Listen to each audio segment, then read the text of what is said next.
Okay guys, so what we were talking about was AWS load balancing, and it is also called ELB, or elastic load balancing.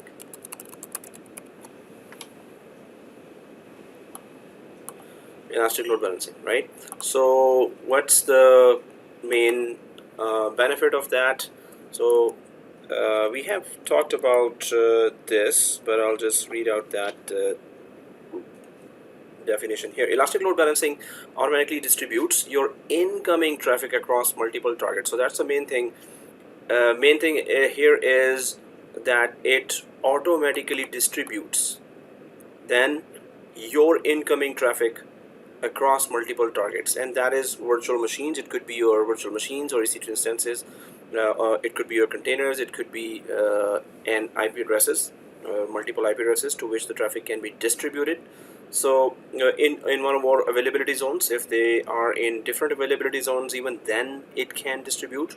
It monitors the health of its registered targets, which is again, it monitors the health of its virtual machines and routes traffic only to the healthy targets. Elastic load balancing scales your load balancer as your incoming traffic changes over time.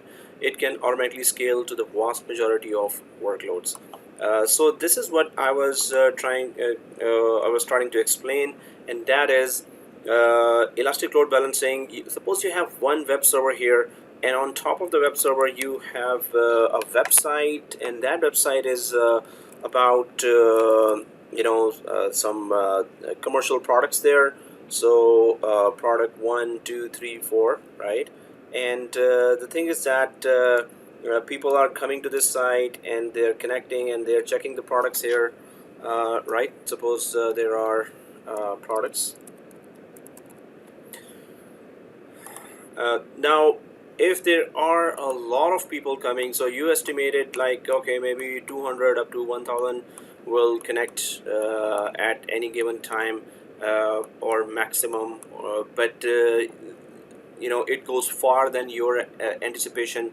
It goes up to maybe 10,000 users are connecting. So you realize that, okay, this one server is not enough when there's so many users which are connecting, and the server itself is getting slow, the CPU is going high, and it's when it obviously, if it reaches 95, 99 or 100%, so your machine will freeze and nobody will be then able to do anything.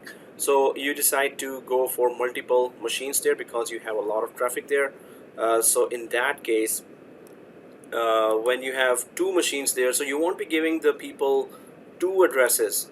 Like this machine has one public IP with a public DNS, and this machine has a separate public IP and public DNS. So you're not going to be giving, suppose you have 4 machines here or 10 machines here, because you're expecting thousands of people to connect to your website that are hosted on these virtual machines, web servers. So you're not going to be giving different addresses on your website. Hey, go connect to this link or this link or this link. You're just going to give one address there, and that one address would be the address of the load balancer.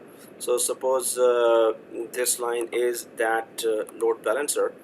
So this load balancer will have a public IP. So it will have a public IP, and it will have a DNS name, public DNS name, or a name of a name of a service that is available over the internet, public DNS name, right? So you would have that. Suppose you connect to www.bestbuy.com. So bestbuy.com, then in the background it would connect to certain sites, or to one address in the background, and that would connect, that address would be the address of a load balancer, and behind that load balancer there could be maybe hundreds of virtual machines with the website added there, or it could be connected to some hosting package that has their own virtual machines in the background. So in any of those scenarios, load balancer is working in the background. So now when you add a load balancer, so all the traffic, and you give this address to everyone. Suppose this is the address canadacomputers.com or bestbuy.com or bestbuy.ca. So when they connect, suppose, so now they will all be redirected to that one public DNS name or IP address.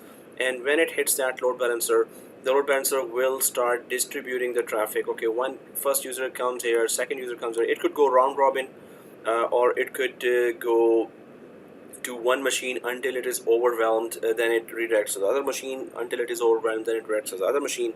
So normally the popular way to for the load balancer to be configured is round robin, where third user comes here, fourth user is redirected to the fourth machine, fifth is to fifth, sixth is the first machine, seventh is to the second again, and so on, right? So the users are just equally distributed among all the machines, and load balancer would know that which is the next which is the next machine to send the next connection to. Also, there is a health service there, and that health service, its responsibility is to check if the machines are actually working.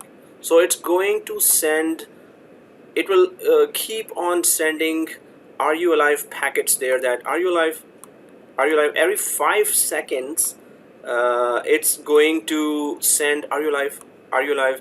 And if the response keeps on coming back, yes, the health service will just keep checking that. If the response for the two attempts, so first health service sends the "Are you alive?" packet, and it does not come from, suppose, this machine. Then it sends another packet after 5 seconds, that "Are you alive?" and that response also does not come. So then the health service simply updates the load balancer that this machine, I was not able to receive 2 times the packets back, so this means that I'm considering this machine as down. So load balancer, please do not forward your traffic to this particular virtual machine and send it to redirect it to all other remaining virtual machines. And suppose you saw that in the monitoring tools, and then you remotely connected to that machine and fixed it, and then you powered it on again. So it's going to send, the default value is that it's going to send 10 times after every 5 seconds. It's going to send, now this machine has recovered back and it has started, so it will keep sending. If 10 times the packet comes back successful, then it will consider or announce this machine as up, and it will update the load balancer. Okay, now it is up, please start sending this machine the traffic from outside.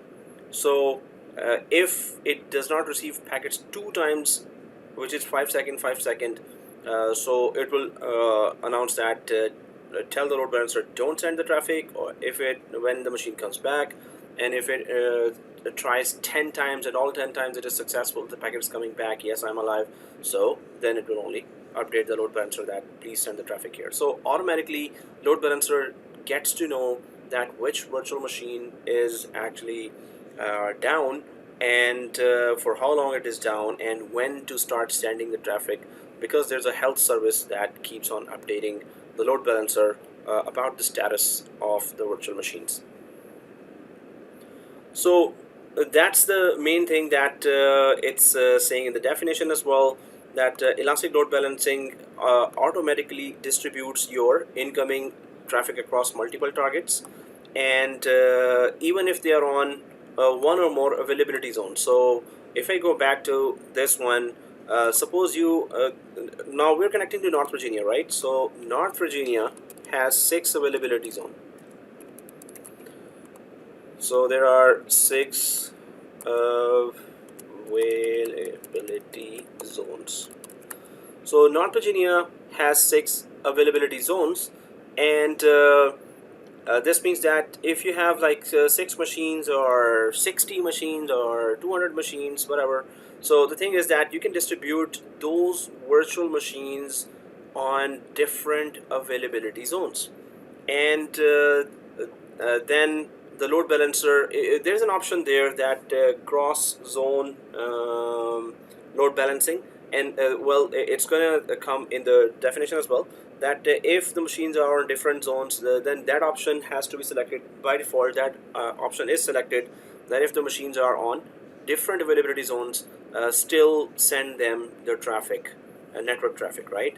And so if there are machines in different availability zone, and suppose this machine is, suppose these machines are in 1A availability zone, and these machines are in 1B availability zones. So still that load balancer will be able to send the traffic if that one option during the load balancer creation, if that one option is selected. So I'm going to show you that option as well. But if they're in different availability zones, still load balancing will work fine. So it monitors health of its registered targets and routes traffic only to the health target. So this is what we were talking about. The health service then keeps the load balancer updated about the status of the virtual machines to which the load balancer is sending traffic to. So benefits. A load balancer distributes workloads across multiple compute resources such as virtual servers. Okay, we talked about that. Using a load balancer increases the availability and fault tolerance of your applications. So yes, your applications are highly available. If one virtual machine goes down, it still is sending to the same application on the rest of the virtual machines. So definitely when we have multiple virtual machines, they should be an exact copy of this virtual machine, right? So they will have exactly the website and the product and the web server like the first one had, right? So exactly they will be a copy. So if the user, suppose the user was connected and seeing some of the products there, and all of a sudden the user got disconnected, right? After some time, user again came back. First the user was connected here, but now load balancer connected the user to the fourth machine here, but the user won't know that user is on fourth machine, because the fourth machine is also exactly the same with the same website pages there. So that's the experience that the user will be getting, that the machine will always be available. User will only see a website, right? In the background, what we know is that there's another machine that the user was redirected to. So this means that the website will be highly available and fault tolerance is there. Even if machines go down, there are other machines to which the users can connect. So the business goes on, right? So you can add or remove compute resources from your load balancer as your needs change without disrupting the overall flow of requests to your applications. So you can just add more machines there if you need, and that for adding a new machine to the whole group here, you don't need to stop anything. You don't need to stop the load balancer and then add a machine. You just add a machine while the load balancer is still sending traffic to all the other machines, and then the load balancer, as soon as the health service gives a green signal that it has started sending packets, and the 10 times the default value is, we're going to change that default value, but default is 10 times if the packets, RU live packets, are coming back successfully, then only health service will tell the load balancer, okay, now you can send to this extra new machine that got added as well, and it will start adding without disrupting the current operation. So you can configure health checks which monitor the health of the compute resources, so that the load balancer sends requests only to the healthy ones. So we talked about the health check already, that it's going to keep on checking, and so this is a guarantee there given to the load balancer that it will send the traffic only to the healthy machines. You can also offload the work of encryption and decryption to your load balancer, so that your compute resources can focus on their main work. So load balancer is not responsible for decrypting and encrypting the data there. It's just going to be done on the machine level, so load balancer can do its job. Features of elastic load balancing. Elastic load balancing supports the following load balancers. So actually there are 4 types of load balancers. application load balancers, network load balancers, gateway load balancers, and what we're going to test is classic load balancers, right? So you can select the type of load balancer that best suits your needs. For more information, see product comparisons. So I'm going to click that product comparisons here, and I'll put this link on WebEx and WhatsApp as well. So I'm going to click that product comparison. Then it simply shows the 4 types of load balancers that AWS has to offer and their capabilities. So you can select the appropriate load balancer based on your application needs. If you need flexible application management, we recommend that you use an application load balancer. If extreme performance and static IP is needed for your application, we recommend that you use network load balancer. If you have an existing application that was built within the EC2 classic network, then you should use a classic load balancer. So all types of scenarios are there, which just shows then which load balancer can be used for which exact scenario.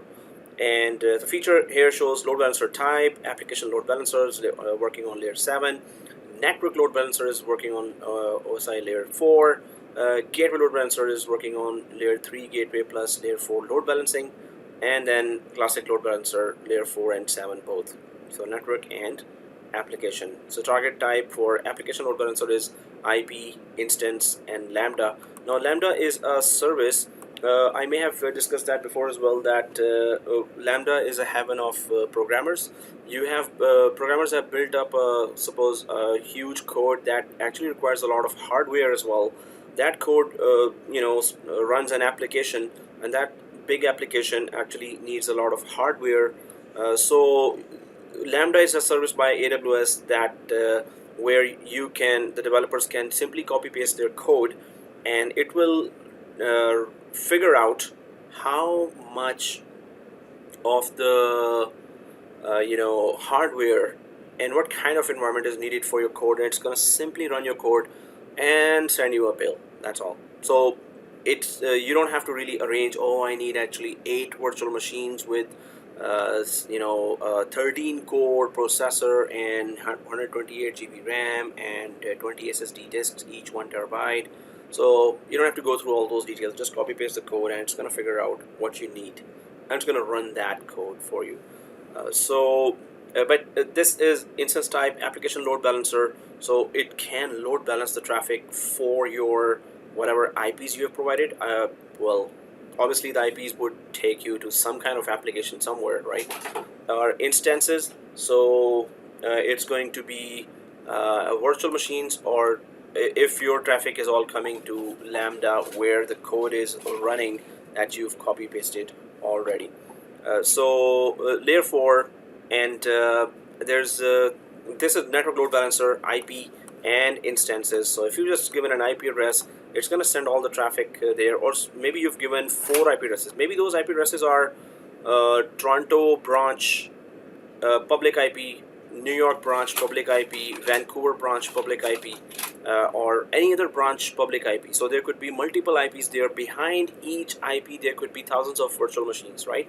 So load balancer can send that traffic to just the IPs, and then you have to just forward the traffic from there to the background, whichever virtual machines has whichever applications available, or instances. Obviously ultimately it's going to the instances, right, the virtual machines. So, and gateway load balancer, so it's also going to let you put that traffic to either IPs or instances. And classic load balancer lets you forward the traffic to instances, which we are about to do, but they didn't bother to mention that here. So other than that, so this is product comparison here, right? So target type, then terminates, flow, proxy behavior, protocol listeners, what kind of protocols are, application load balancer supports HTTP, HTTPS, and gRPC, remote procedure call, RPC, right? And geo remote procedure call is this layer 4 TCP UDP TLS, transport layer security TLS, and it's just layer 3 or gateway load balancer is all about just IP, while classic load balancer pretty much supports both layer 4 and layer 7, which is TCP, SSL, TLS, HTTP, HTTPS. So it goes on and on, but majority of the features for application load balancer are here.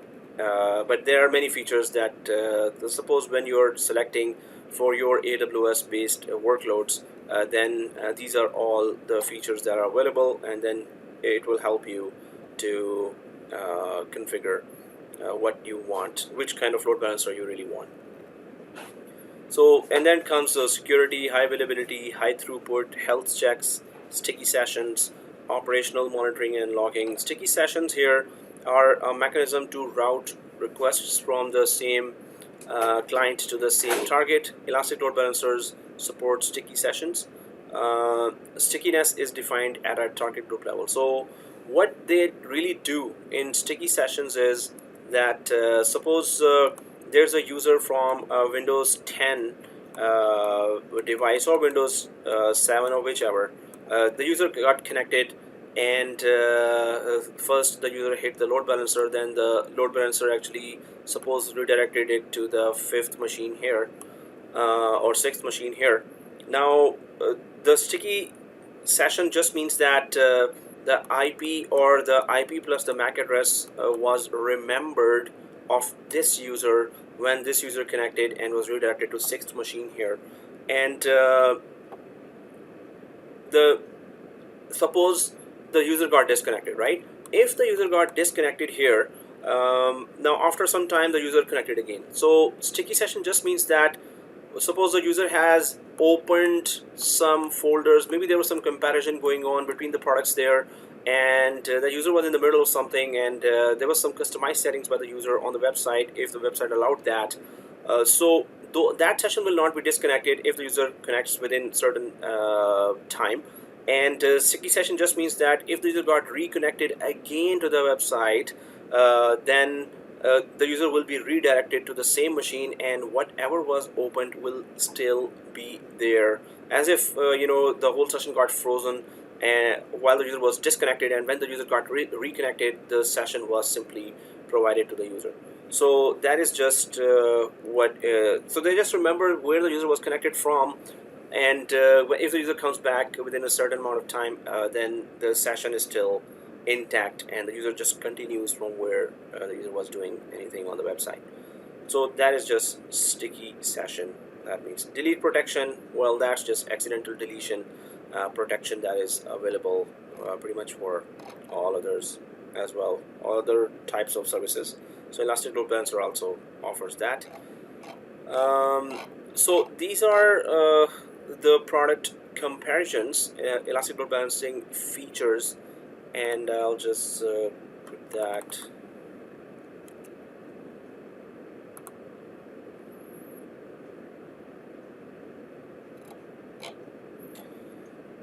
Features.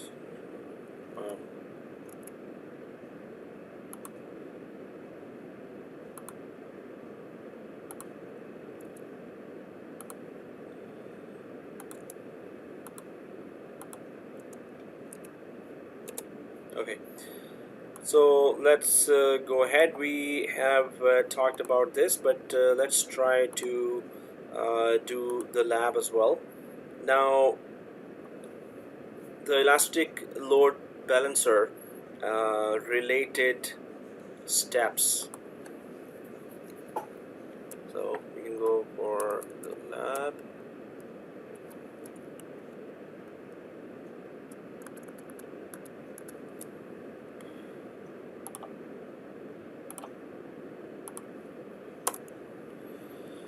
So let's log in to AWS console. Really, what's wrong with the font here?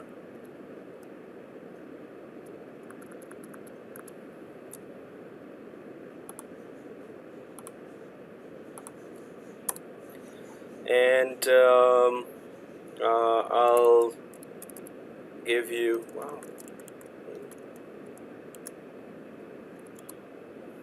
I will, no kidding.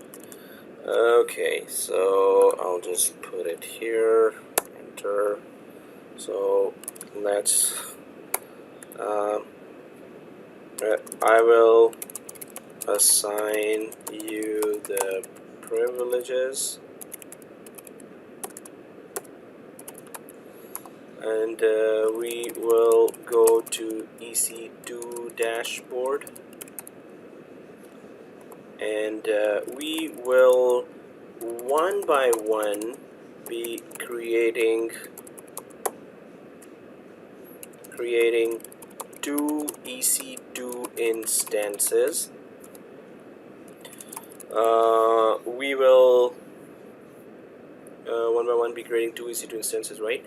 So we will install, okay, once they are installed, once these EC2 instances are installed with Windows Server 2019 OS,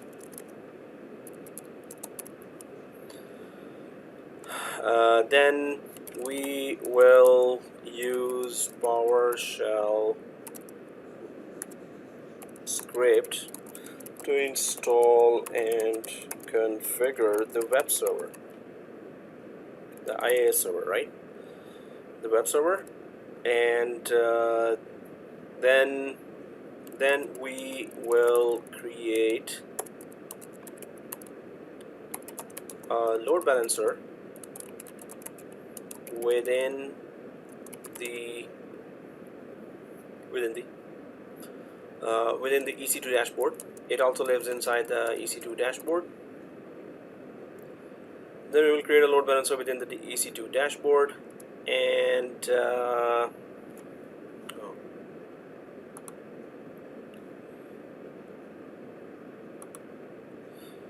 so we will create a load balancer within the EC2 dashboard, and we will add the two instances behind the ELB, or Elastic Load Balancer. Last step would be then we will test the load balancing feature by copy pasting the load balancer DNS name, or we can also say a record, to our browser, right? So these are the steps that we need to do now, and let's start. So let's log into AWS console and then go ahead with the rest of the steps. So I'm going to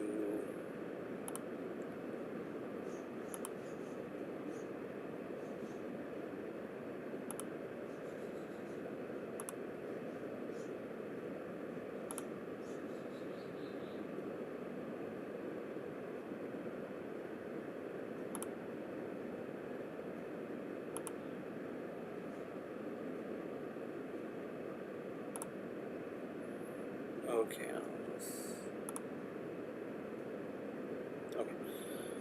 Now I am logged in. Yeah, I'll just refresh this page if it lets me stay in, or okay. So what I'm gonna do is I have created that group already, and in case you have so this is the Wednesday. Yeah, this is the Tuesday group, and the Tuesday group has the names of everyone there.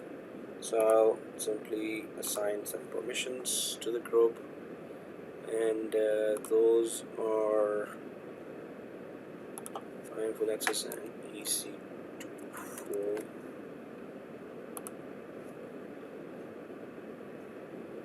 Other than that, there's ELB load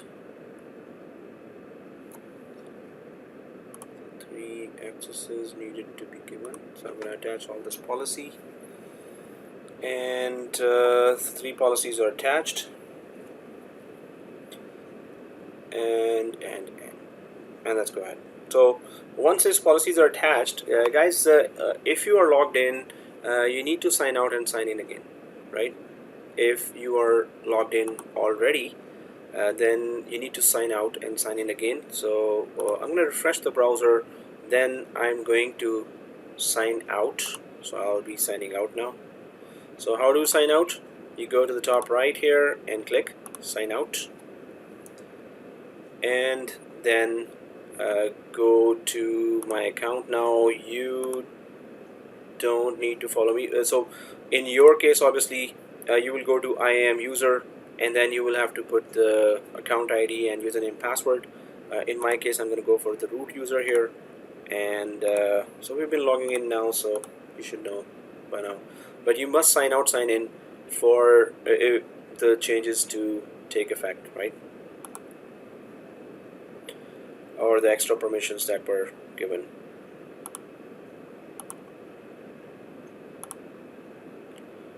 So I'll just close these. Yeah. Now let's go ahead. Once we are logged in, hopefully I can't. So Dong says I can't sign in my AWS service last week, prof. You can't sign in last week. So hopefully you're uploading the screenshots.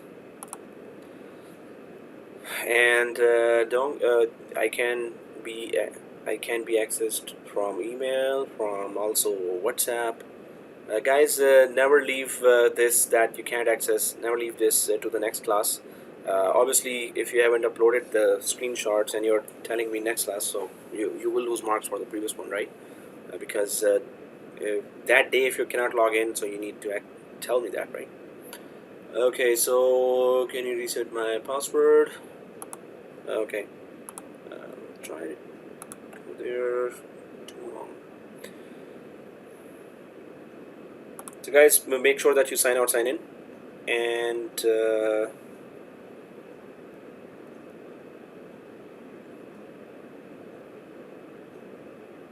NGO. Okay, I think I put your name as this. So hopefully you have your username already with you, Don. This is your username, right? And I'll just quickly go for security credentials and console password, custom password. So I'll just give you small ABC, capital ABC, and simple 123, which is looking like this. Don't try it now, but it will ask you to change it, right? So your password is this, and it will ask you to change it. So I'm gonna click apply. So refresh your browser and then try again. Don't. Eric says here, where we supposed to add a policy? Oh, Eric, you're not. Policy is not supposed to be done by students. Only I'm giving the policy. We're gonna go to the EC2 dashboard now. So guys, anyone, please do not go for the policy. Okay, and I'm gonna go to so nobody should be coming to IAM. And guys, if anyone is still doing that, so there's a very good auditing going on here. They record every step of whoever is doing what, and if you're doing something else other than what I'm doing, then this could cause loss of marks as well. So we need to keep the environment working. So all the clicks are being audited. Okay, anyway, so guys, if you click the services here, right, services here, and you go to EC2 dashboard, because load balancing lab is in the EC2 dashboard under the compute. So let's click the EC2, but because you've went to EC2, so it's supposed to be showing under the recently visited as well, and you can put it in the favorites by just hovering and clicking that, so it will be added under the favorites as well. So up to you, but let's click the EC2 dashboard to go inside there. So this is how it's going to look like, the EC2 dashboard. 0 instances should be showing here, That's the most important thing. 0 instances. And second thing is, on the top right you should be seeing North Virginia, right? So 0 instances, North Virginia. Guys, don't so ignore what I'm doing now. You can just see it. You don't need to follow this. And okay, so I'm inside the EC2 instance here,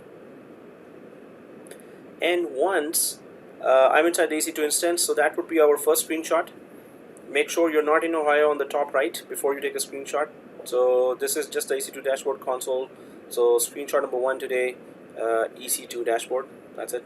Screenshot 1, EC2 dashboard, where your ID on the top right and your North Virginia here must be showing. So screenshot number 1, EC2 dashboard. Screenshot number 1, EC2 dashboard. I'll take a sample screenshot here. Make sure North Virginia and your ID is showing on the top right. And let's go ahead.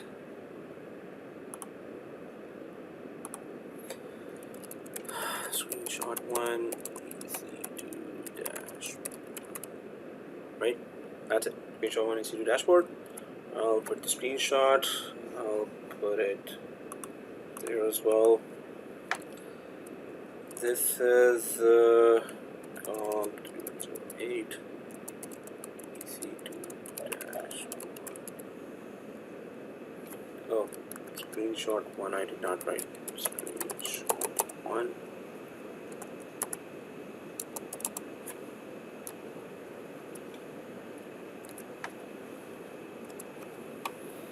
Alright, so let's carry on, and once you're inside the EC2 dashboard here, then we need to go to the left side, which is instances. Let's click the instances. Obviously everyone's instances will show here, as we know from the last class.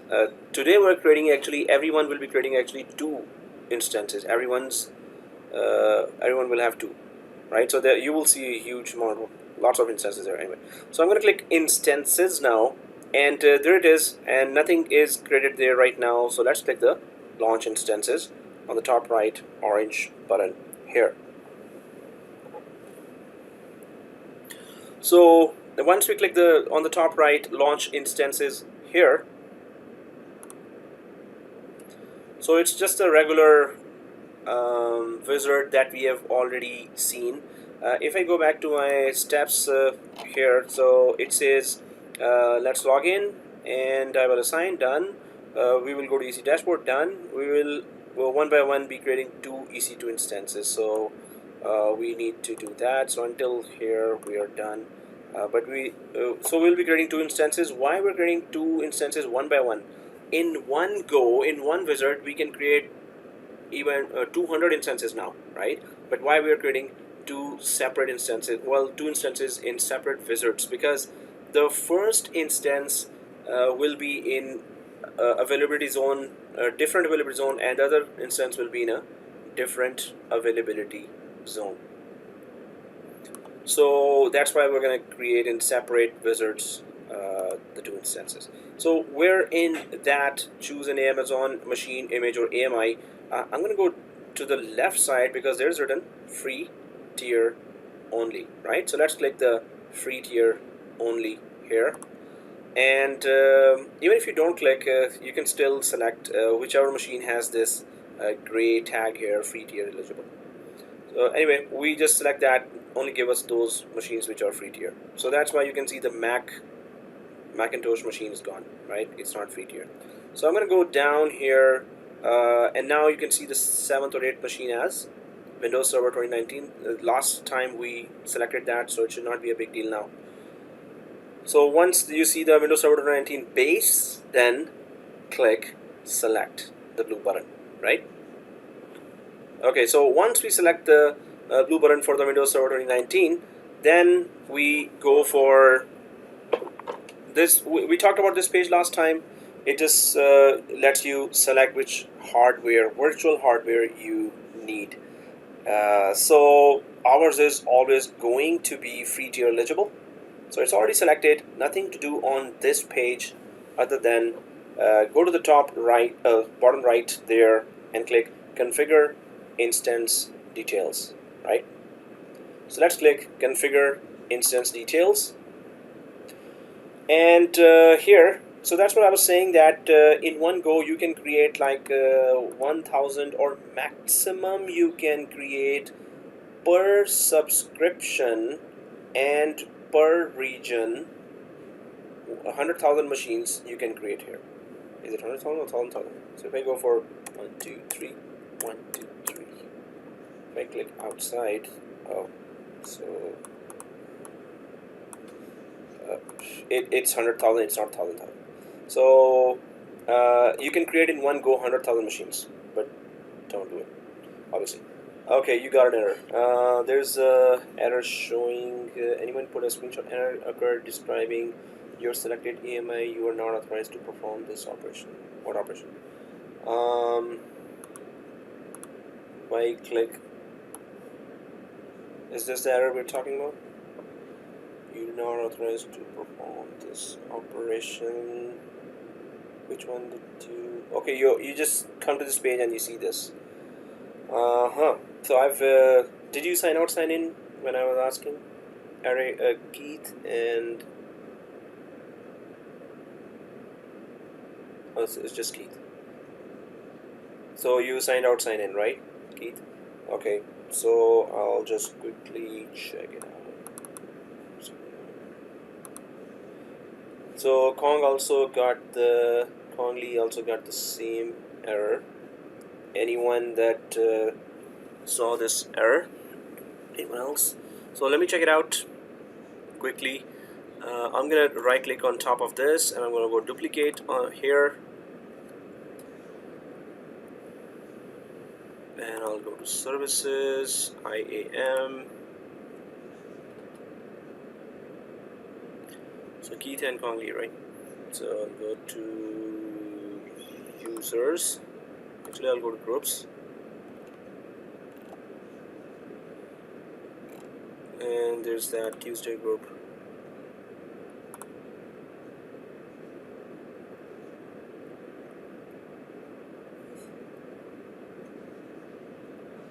Oh, you're not added in this. I don't see Conley or Keith here. Okay, so I'll just quickly add you, add users. Did I even? Obviously I did. I was gonna say, did I even create your users? Add user, Keith. And Keith, now you need to sign out, sign in. Conley. So was it? Yeah. Conley. How did you do the last lap? Strange. So how come they were out? I need to check the audit logs as well. Okay, guys. So Conley and Keith, you can sign out, sign in, and then it should be okay. So I'll just go back here, and yeah, we were talking about well, I did say sign out, sign in, but I could have said, hey, first try to refresh here and check, but better always is to sign out, sign in. Sometimes refresh also just simply detects that. Okay, Keith says works now. Thank you.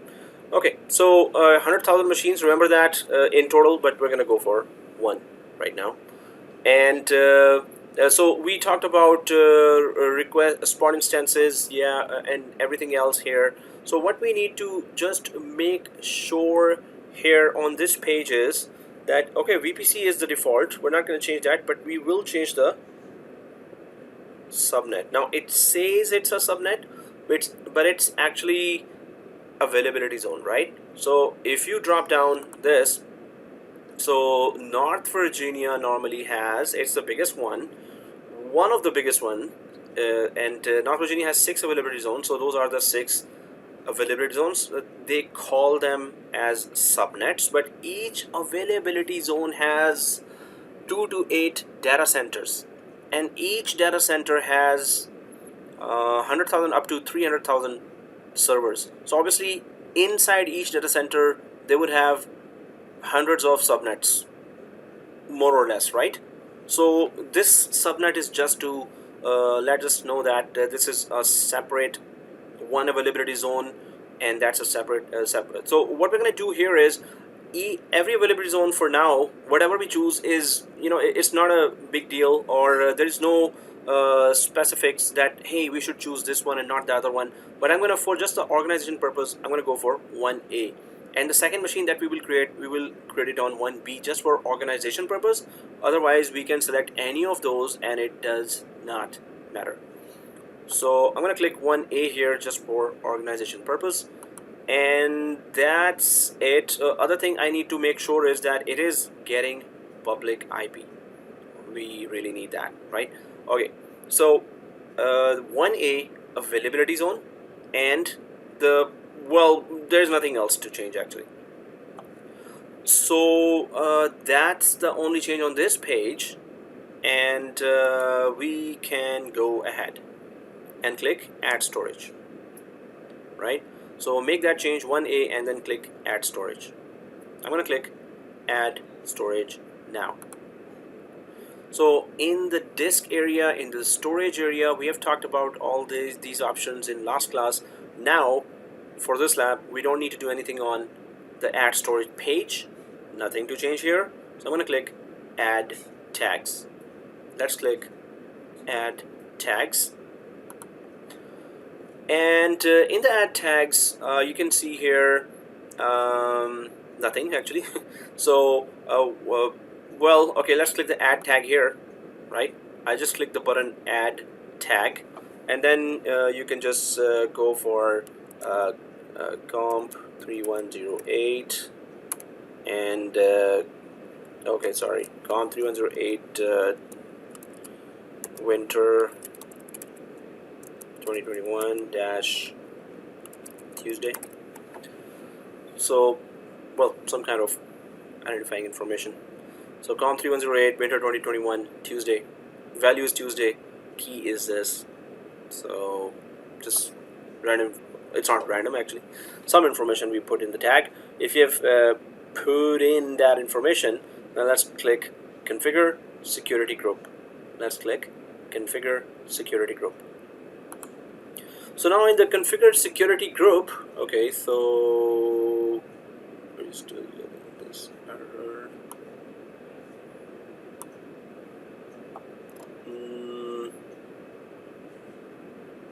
No, Paul, it's okay, it's done. Okay, so okay guys, let's go ahead and so on the security group, right? On the security group, we have RDP already. So yes, we're gonna, through remote desktop, we're gonna connect remotely anyway, right? But we need to have this time a web server traffic, so we're gonna add the HTTP traffic as well. So what we're gonna do is we're gonna click the add rule here. Let's click the add rule here, right? And then you have to click this, and then you have to select this HTTP, right? So why are we adding HTTP? Because okay, John says what was the value? Oh, okay. Cam and John both are asking.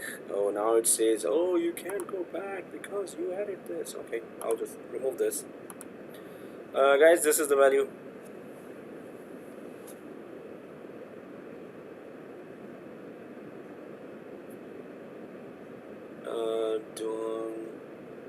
Security group. Yeah, let me come there, John, first, and then so John and Cam, did you write this?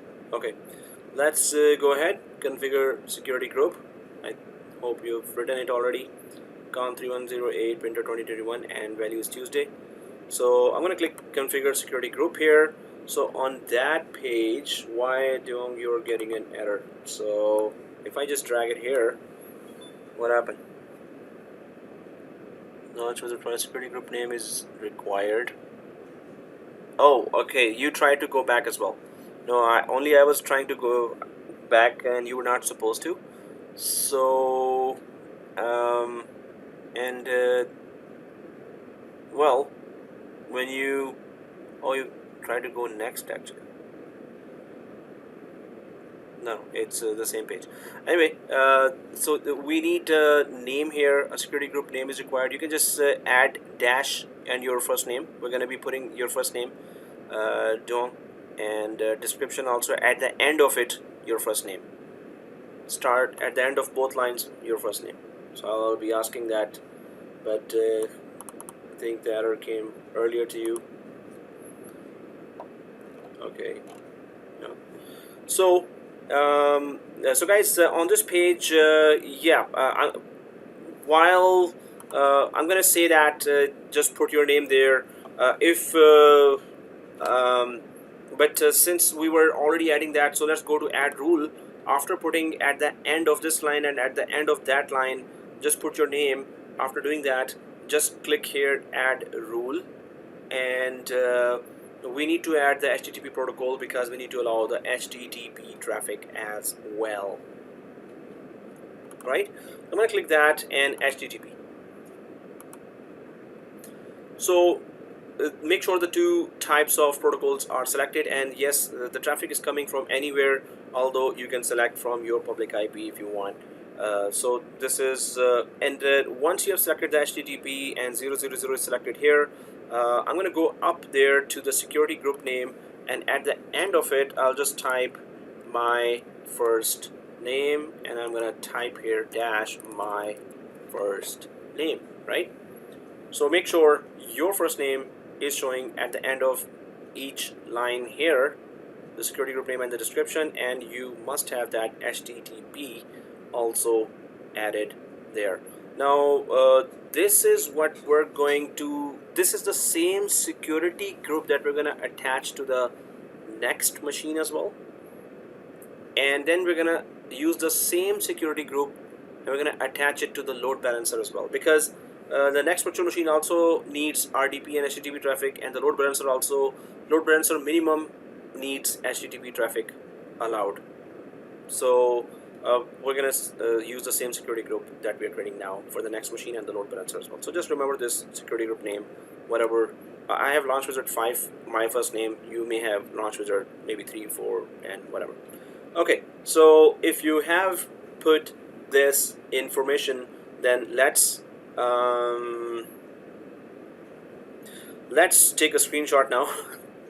So screenshot, just name the screenshot as security group. So screenshot 2, security group configuration. Let's name it actually security group configuration. Screenshot 2, security group configuration. Screenshot to security group configuration. I'll just take that screenshot now. Security group configuration. This is very important, guys. Any mistake here and load balancer will not work. So security group configuration. I'll just go quickly for screenshot 2.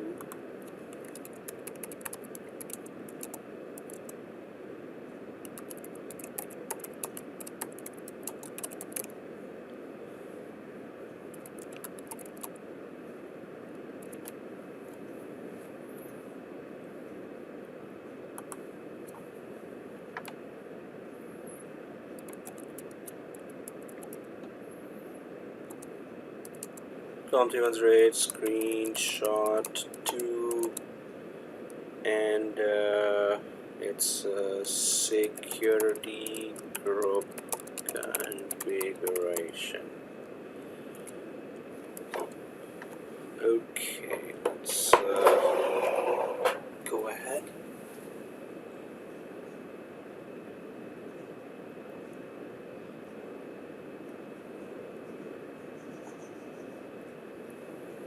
So there's a question, the source supposed to be anywhere? In production environment, no. In test environment, we can keep it that way. But if you suppose want to change that, you can go for my IP. When you go for my IP, it takes your current DSL public IP, right? Now suppose this machine was there for longer time, And for residences, the public IP changes, but for production environments, for the branch public IP, obviously that doesn't change, and that remains static. For businesses, they offer static IPs. So it would have been better there, but here, if you want, you can still put it here like this, but I would just simply go for anywhere for the test environment. And let's go ahead. I'll just trying to stand now, so I'm just getting my table up.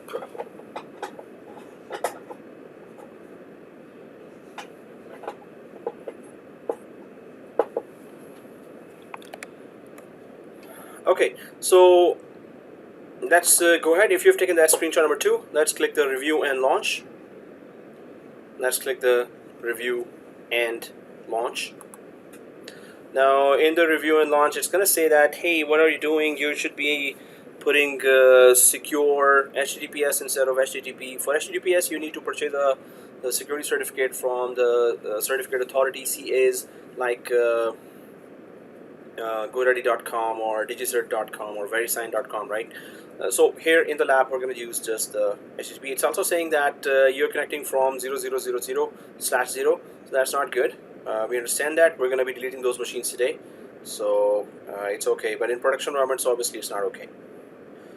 So the rest of the configuration is okay. We're going to click the launch button. But remember, obviously after the launch button, it's going to ask for key pair, right? And remember from the last lab, we have to use the key pair to get the local administrator password. So I'm going to click the launch button now, and it says that, oh, you want to use the existing key pair or you want to create a new one.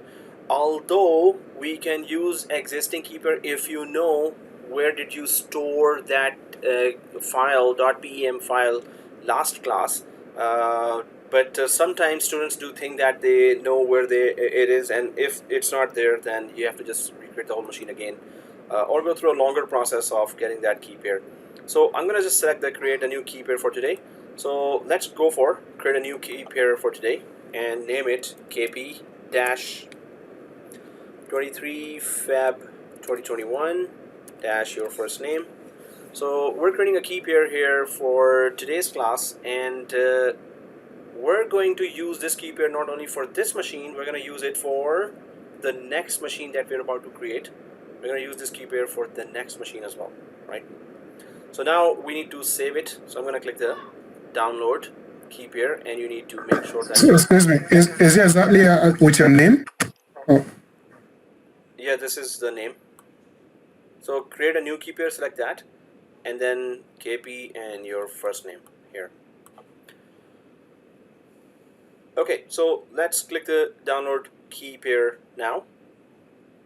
Let's click the download key pair now, and just download it. Make sure that you download it in downloads folder on the left side. Just click the downloads folder on the left side. Well, you can just download it anywhere, but if anyone is not able to find it, so make sure that you download it in the downloads folder. And I'm going to click save. I'm going to click save now in the downloads folder. Okay, so it's downloaded. You can see in the Chrome it's there, and now we're going to launch instances. So let's click the launch instances. Okay, so once we launch the instances, you see this page. Hopefully everyone's seeing this page, and there you have this ID showing for this particular machine. We're going to click this ID. The first thing we do when we go to the dashboard, we need to rename this machine to your first name VM01, right? So I'm just going to click this ID now. As soon as I click that, we reach the dashboard here, right? Before going anywhere, we need to give this name. Okay, it says the security group launched with 5 firmware already exists for VPC. Okay, so go back and just type after your first name add 1 as well, or just change the launch wizard 5 to launch wizard 6. So just some kind of slight changes. And Dong says you have exceeded the number of resources allowed in a single call of this type. Oh yeah. So just create it, since we all created that right away, so that's why all of a sudden AWS might not let some of us create the machine. So just try it after 10 seconds, 20 seconds, too long. So well, the machine is showing there. I need to simply rename it, which is this option here, right? This is where the column. So I'm just gonna hover my mouse over there, and I'm gonna click on top of this, and you can see like this: edit name, your first name, VM01. So make sure the name you're giving, your first name, VM01. Try to give your first name VM01. So I'm going to click save here. So the machine name should be showing like this for everyone. I'm going to click on the left side instances to see all the instances now. I'm going to click on the left side here, and once you click that, you will be able to see others instances as well. I'm going to click that instances now, and oh, nobody gave a name here. All right, maybe you did, but I'm going to refresh the whole browser to see. Oh yeah, everyone did. So yeah, the names are given. We're good, and that's nice. Okay, Armor 2 is okay. So now this machine has been created. The name has been given here, right? So we can go for the creation of the second machine, and obviously your second machine will be your first name VM02, right? Your first name VM02 will be your second machine, and just be careful. You just have to give a separate availability group for that, 1B. I'm going to click the launch instances again now, right? Let's click the launch instances again. Once we click that, oh, sorry. Okay. Now, error loading AMI data. Since we are all doing that, and AWS is already, all of a sudden it's overwhelmed, so it's giving this. But if we refresh the browser, this will not come. Suppose you don't get it, it's okay. If you get it, so I'm just gonna refresh the browser here, and there you go. It's coming back again. Seriously, okay.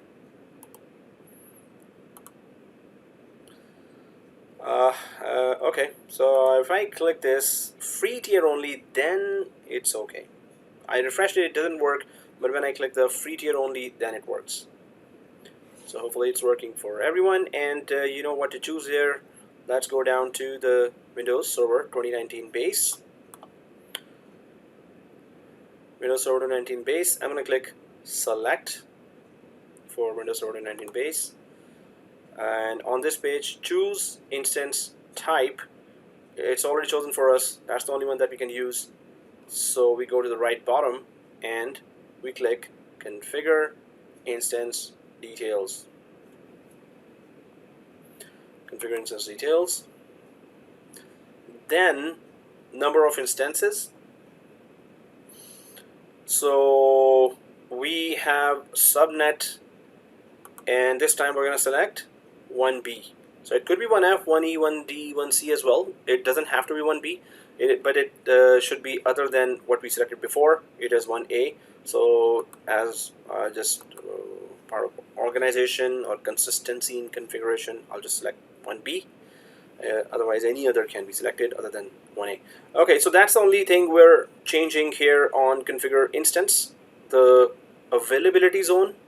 Other than that, everything else seems to be, well, we don't need anything else. So we're going to go for add storage here. So once we go to the add storage, nothing here. We don't need to change anything on add storage. So I'm going to click add tags. Once on add tags, we're going to add the tag here as well. And if I click it, does the old tag come? No. Okay. So it's comp. Oh, it does come. COMP3108 2021. I'll select that. And also we will go for this.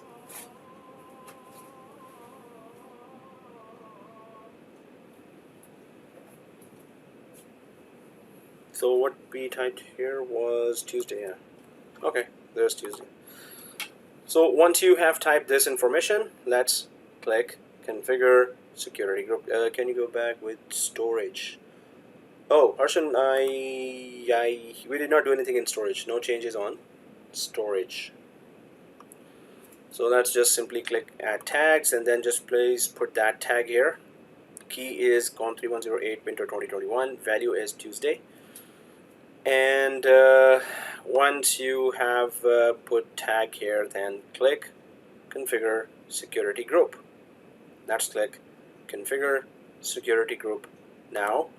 And once on the security group, I'll go for existing security group. Although we can just give the same configurations here as well. Why should we create another security group when we have a security group that is configured the same way? So one security group we can use with even thousands of virtual machines, right? So it's just allowing and blocking traffic. So I'm going to go for select an existing security group. When I click that, so it shows like this. And do I see the security group that I created here? Oh. How come? Launch Wizard 1. I don't see Launch Wizard 5 here. Because I did not went down here. Seriously, what's wrong with me? And there it is. So Launch Wizard 5, my first name. Also, I can check it from the date, 23/2/21, and it was at 7 o'clock. Okay, 1900 hours. At that time we did that. So I'm just going to select that, which is having Launch Wizard 5 and my name here, and today's date, 23/2/2021, right? So, oh, there you go, scroll. So I'm going to go ahead and that's it. So if you've selected, now guys, make sure that nothing else is selected. If I go way up, nothing is selected. If I go way down, nothing is selected. So make sure nothing else is selected and you select only this one. Once you selected that, click review and launch or launch. So let's click review and launch. And the review just shows here. Let's click launch. Right? And now you know that we did create a key pair. Remember, you have to go down and select that key pair, right? This is, I'm seeing this key pair. Obviously, that's not mine. I'm going to go for the one that shows today's date and my name. I'm going to select, and today's date is 23 Feb. Yeah, there's 23 Feb, and there is my name, right? So just carefully, if you select the wrong key and that key obviously will not be there in your machine, you won't be able to get the local administrator password decrypted if you select the wrong key, right? So today's date, your name, select that, and you know where it is. It's in your downloads folder. So simply click I acknowledge, right? Simply click I acknowledge. That's it. And let's click launch instances, right? So let's click the launch instances.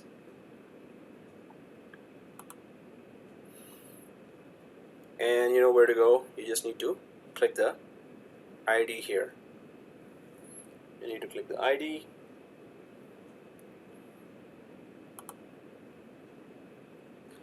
So guys, you need to give the name before you go anywhere else. So make sure that you give the name your first name, VM02, make sure that you give the name here to the machine, your first name VM02, your first name VM02. I'm gonna click that now, and your first name VM02.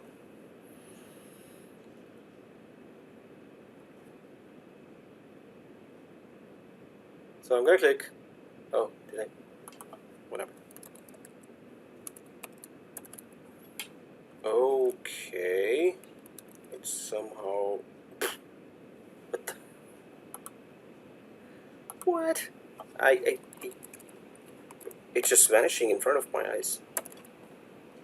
Before it vanishes, I'll just quickly save. Okay, so it's saved now. Guys, we need a third screenshot. It happens, okay. Okay, so it happened to many of you. Okay, well, I think we're consuming a lot of resources at the same time, so it's doing this. Now guys, we need to do one thing here. You can see up here your machine's ID is showing in the filter, right? This one. Or we can just go to instances, we can click that, or you can just remove this filter by clicking this cross sign here, and you will see all other machines as well, right? If I click that cross sign or click instances, it's the same thing, right? Now you have all given your first name your first name VM01 and your first name VM02, right? So what I want you to do is go to the filter and just type your first name the way you've given to your machine. Hopefully both times the spellings were same when you were giving your first name. I'm going to give my first name here, and I'm going to press enter, and it shows me only my two machines. So the search filter is this, my first name, this one, right? So when you put your first name, hopefully you get to see only your two machines, right? Hopefully you get to see your two machines. So this is our screenshot number 3. Two VMs, two EC2 instances created. Screenshot number 3 with this view and your college ID on the top right, and North Virginia,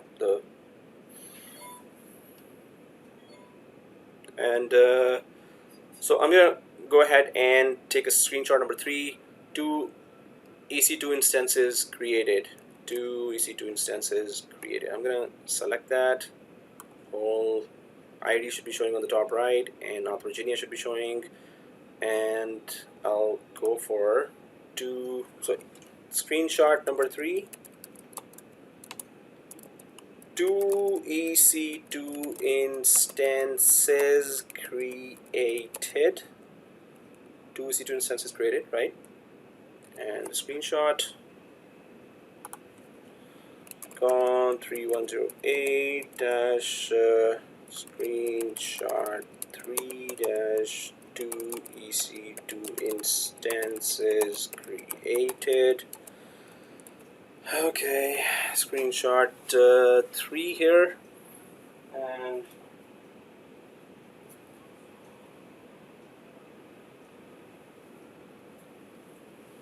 okay, so now the third screenshot is two EC2 instances created. Our next steps will be, if we just follow up with our steps, we will one by one be creating two EC2 instances, done, right? And once these EC2 instances are installed, with Windows Server 2019 OS, okay, that's once is also done. Then we will use PowerShell script to install. Okay, so I should just mention it. Once these EC2 instances are installed, let's connect to each of them one by one with the help of keypair private key. So we need to connect to the machines. Okay, there's a screenshot here.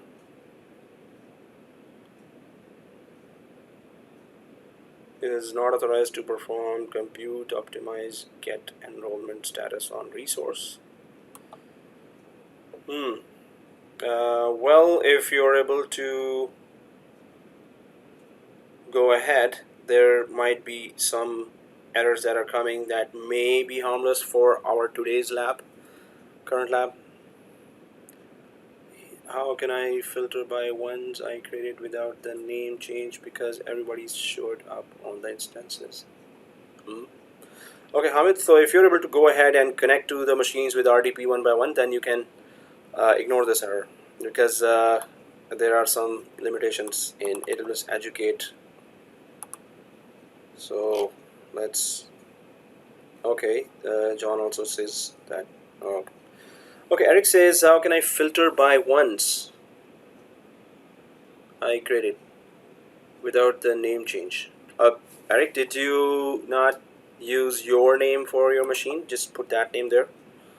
So suppose I go for Eric here. Oh, I'll just type ERIC and press enter. So, oh, Eric, I think you didn't give the second machine. Your second machine name is not given, I guess. Whose machine is this? Eric's, yeah. So you need to give your second machine name. Well, if Jericho is showing there because of Eric, so you can go for Eric V, right? So Eric V. That only gets your machine. Anyway.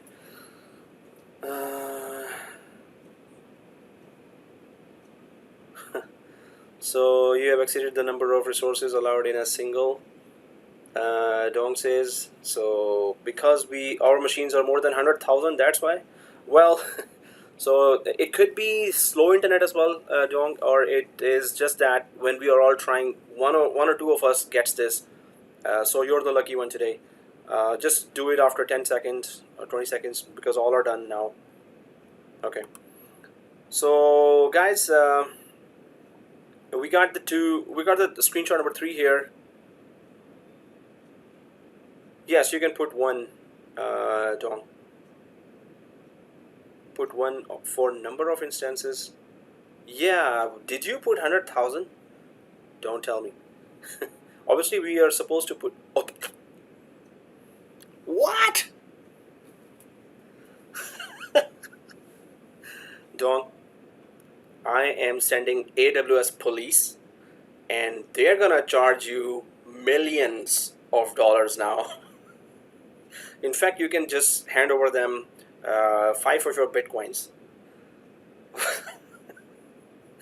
Dong, we're not creating 100,000 machines. This means that maybe you're not listening to audio. Maybe there's some, CP24 going on, or there's too much noise in the background, and you're not listening to my lecture. Or I just gave an example. This many maximum machines will be there. I didn't actually create 100,000 machines. Hey, where are those 100,000 machines? If you were okay, so yeah, there was errors coming, right? So that's good. So yes, Dong, AWS police will be on their way, and you should give your 10 bitcoins to them. And other than that, until they arrive, you just create one machine, actually one by one. So just follow the video. I think you're behind now. So, but you broke all the records today, Dong. In all my AWS classes, nobody created 100,000 machines. Okay, you fixed it. But you created it, right? So that's the record breaker. So I'll be putting you on Guinness Book of World Record for creating 100,000 machines, or trying to create 100,000 machines. You're famous. You're a celebrity now. Don't worry. I'll personally come for autograph. So okay, let's go ahead. Thank God AWS did not let you create that. Otherwise, George Brown would be paying from everyone's fee the money that it will cost us all. Okay, so guys, the next steps will be where we will use PowerShell script to, first of all, we need to connect one by one to each machine by RDPing to it. And obviously we need our so 2 screenshots coming. That is, if you successfully connected to first machine and you successfully connected to the second machine, we need those 2 screenshots. So let's connect one by one to each machine by using the keypair. Mine Bitcoin. Oh yeah, that's also good. You can use 100,000 machines to mine Bitcoin. That's a lot of power. So, okay, let's go to connect each machine one by one. So I'm just gonna go to instances. Well, I'm already in instances. In fact, I'm gonna change my filter. I want to just see my machines, right? So I'm gonna keep my filter there. Enter. Now I just see my two machines. So you guys can all just use your filter there to just see your machines there, right? I'm gonna uncheck that VM02. I'm gonna check VM01. Why? Because I need to connect remotely to this machine. So your first name VM01.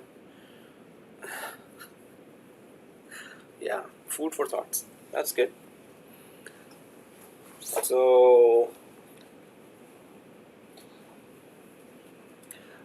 your first name VM01. Once you select that, then go for I can't connect because I think some other machine is selected already, so I cannot click the connect button. Maybe I selected that, so I'll have to remove this. I'll have to remove this. Yeah, I selected Eric's machine. That's why. So if you selected some other machine and you want to connect, you won't be able to connect. So now I will put that filter back so I could see just my machines. Then I'm going to select the first machine only. And now connect button is there. I'm going to click the connect button now. And then we're going to go for our DP. If you see that error on top, ignore it. Just like last class, go ahead and just ignore it. And click RDP client. Click RDP client. And well, we did that last class as well. So it's we need to click the get password now. And this time I'm going to open the OneNote or notepad here because I need to copy the username password of both machines on my notepad. So I'll go for Windows and R and I'll type in the run notepad. So I could temporarily save the username password of both machines in notepad. Notepad is up, minimize it. Now I'm going to click under the RDP client, I'm going to click get password. Once I click get password, it shows the browse button here. So I'm going to click the browse button now. And it's just asking for the key pair, which we know where we saved. We saved it inside the downloads folder. So I'm going to go to the downloads folder and there is my key pair. So I'm going to use this. I'm going to select and open or double click this key pair, which will give me the decryption key, or it will give the private key here, and with that private key we will be able to decrypt the password. So I hope it's easy for everyone, and I see my password now. So I need this whole information on my notepad. So I'll just copy from here. I'll start and until the public DNS here, and right click and copy, and I'll put it in. I can put the name as your first name VM01, enter. These are the credentials there for this machine, right? And also your first name VM02. I'll just put that there because later I'll grab this as well. For now, with these credentials, I need to connect with RDP to that machine. Then I'll connect with other machines. So once you're fully connected, screenshot number 4 and 5 would be those. Okay, so RDP, I need to download now the RDP desktop file, or you can just simply open an RDP by typing mstsc here. I'll just simply download remote desktop file because this file then has the name of the machine and the local administrator already inside. All I need to do is just put the password. I'm going to click download remote desktop file for VM01, and it says where to save. Yes, downloads folder. I'll save it.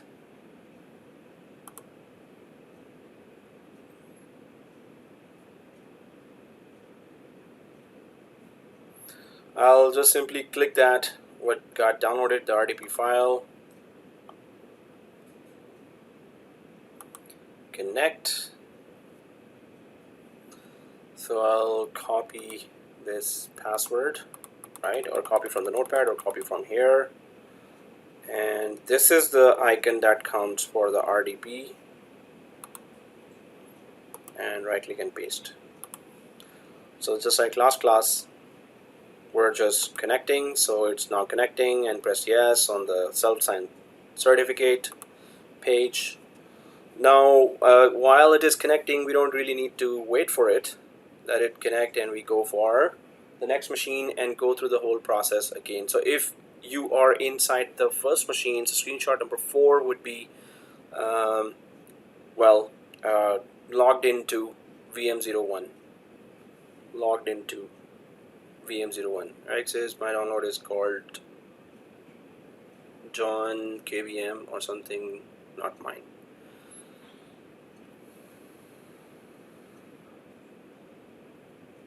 Okay, my download. Oh, okay. Well, not sure why. It's maybe you click the. You're selecting Eric. You may be selecting the wrong machine. John KVM. Somebody else has this machine name. John K and VM. So that's, I think, John K's virtual machine. Eric, I think it's not yours. Yeah, John Kenneth's virtual machine. Okay, Eric, you're connecting to wrong machine. So try to just find yours.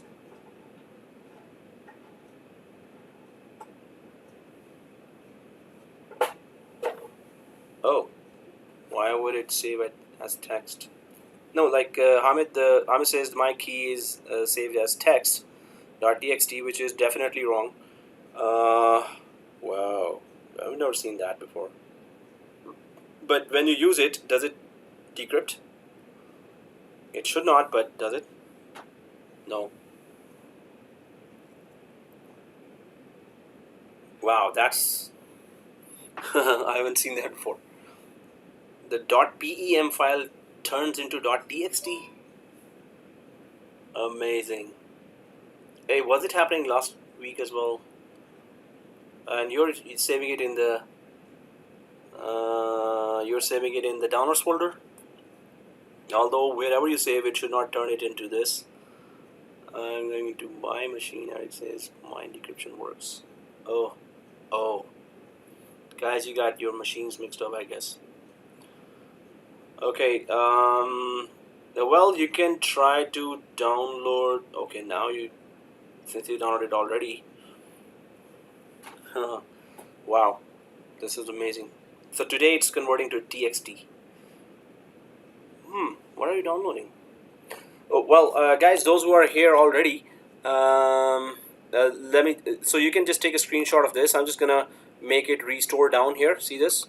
There's two boxes here. Those who are connected, let me just tell that first. So I'm gonna select this restore down here, and when it restores down, now you can take a screenshot where your machine name is showing there, right? You can take a screenshot number 4, logged into VM01, and your name should be showing there. If you've already taken that, then again take it, because I want to make sure that your name is showing in your screenshot. So restore down this blue bar here, and then see this. If with that, this way, if your name is showing, that's okay. If your name is not showing, then restore down and your name should be showing, and then take a screenshot. Screenshot 4 is RDP saves that as, so screenshot 4 is your logged into your first name VM01 or logged into VM01. Your name should be showing, so whether you want to write your first name or not, up to you. So logged into VM01, that's the name. Let me just Hamid, I think you need to restart your machine or check your antivirus. Oh, I've never heard of that before, that it would convert every file to .txt. There's something really weird going on in your machine, and I would just simply shut down, keep it shut down, shut down and then start. If some kind of malware activity or is turning all downloaded files to this, that's really, really weird. It's so shut down and then come back, and yeah, you can follow. Otherwise, try to download again and check. Try to download to other folder. Sometimes the antivirus or some security software also turns suspicious files into some other extensions, but that also needs to be investigated. So I'm gonna go for screenshot 4 now, and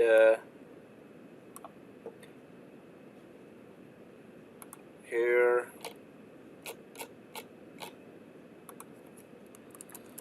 screenshot 4, logged into VM01 or your first name VM01, whichever. If your machine name should be, your name should be showing, right? So Control B. Let's quickly go ahead. This is okay. So on 3108 screenshot 4 logged into VM01. Well, guys, this is the same screenshot name logged into VM02. Go ahead and log into VM02 and then take a screenshot exactly like this. Restore down first, so your name should be showing on the machine, and then take screenshot number 5 logged into VM02. Okay, I'll go for the first machine I'm connected to. I need to go to the second machine. So for that, I need to go to the dashboard, and for that, I need to click cancel here. Now it will take me back to my dashboard, where I have put a filter here that shows me my screen name, my machine name here, and I'm gonna uncheck my VM01, change the extension manually. That should be, well, you check if it works, otherwise I don't think it's gonna work. Okay, screenshot report. Jacob says if you open the .txt file and copy and paste the text in the text box, it should give the password. Oh, good, Jacob, way to go. Yeah, Hamid, if you open that file, if the key is still intact, the data inside is intact, you can copy that data to that place where the decryption file is. So I'm connecting to VM02. If I click connect and go to RDP and get password, so this area, when I click the get password, this area is empty. So open the file, copy all the content and paste it here. If it's not, encrypted, like if it is not turned into some unrecognizable characters. Oh, you renamed it. Okay, okay, it works. That's good. Eric says my VM02 works, but VM01's wires crossed with John's somehow. Password decryption works, but RDP file isn't work. Oh wow, man, serious? How come the non-existent wires crossed? Okay, that's weird. In the other batch, this didn't happen. So who was not paying attention somehow? Okay. What else? Change extension manually. Is there any way to get my key? Oh, okay. So, well, you guys are great. So that's very good. I'm gonna just simply give the key pair again for this one. I'm gonna click browse, and I'm gonna use the same key pair which I used for the first machine. I'm gonna use it for the second machine as well, and I'm gonna double click that, and then it pours all the key here. I think it's 2000 character key. It's 1.7 KB, but it could be 2000 character. It could be, or 4000 character. Does it look like 4000? Well, does it look like 2000? Okay, so decrypt password. I'm going to click decrypt password, and then I'm going to copy the whole password until public DNS, until here, into my notepad under the your first name VM02. I already wrote it down. So now I have that information here. So go ahead and simply connect to this. I'm going to download now remote desktop file. I'm going to click on that file. It's going to ask for a password. I'm going to give the password. Once we log in, screenshot number 5 is logged into VM02 or your first name VM02. So I'm going to click download remote desktop file in downloads folder and click save. And then click again on the RDP. Well, you know the drill, just connect and put the password and keep going. I'll copy here and then come back here to the RDP icon.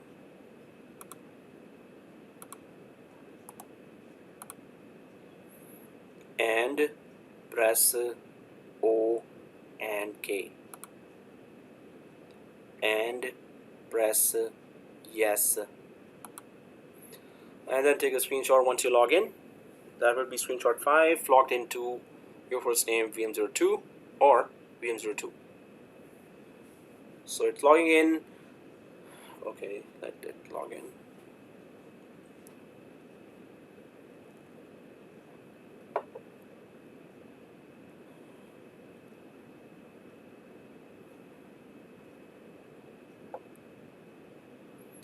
Okay, it's logged in. I'm gonna click the restore down from here, the blue bar. I'm gonna click the restore down, this one.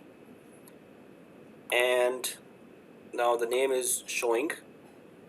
So I'll take a screenshot of this. So screenshot 5 is logged into VM02.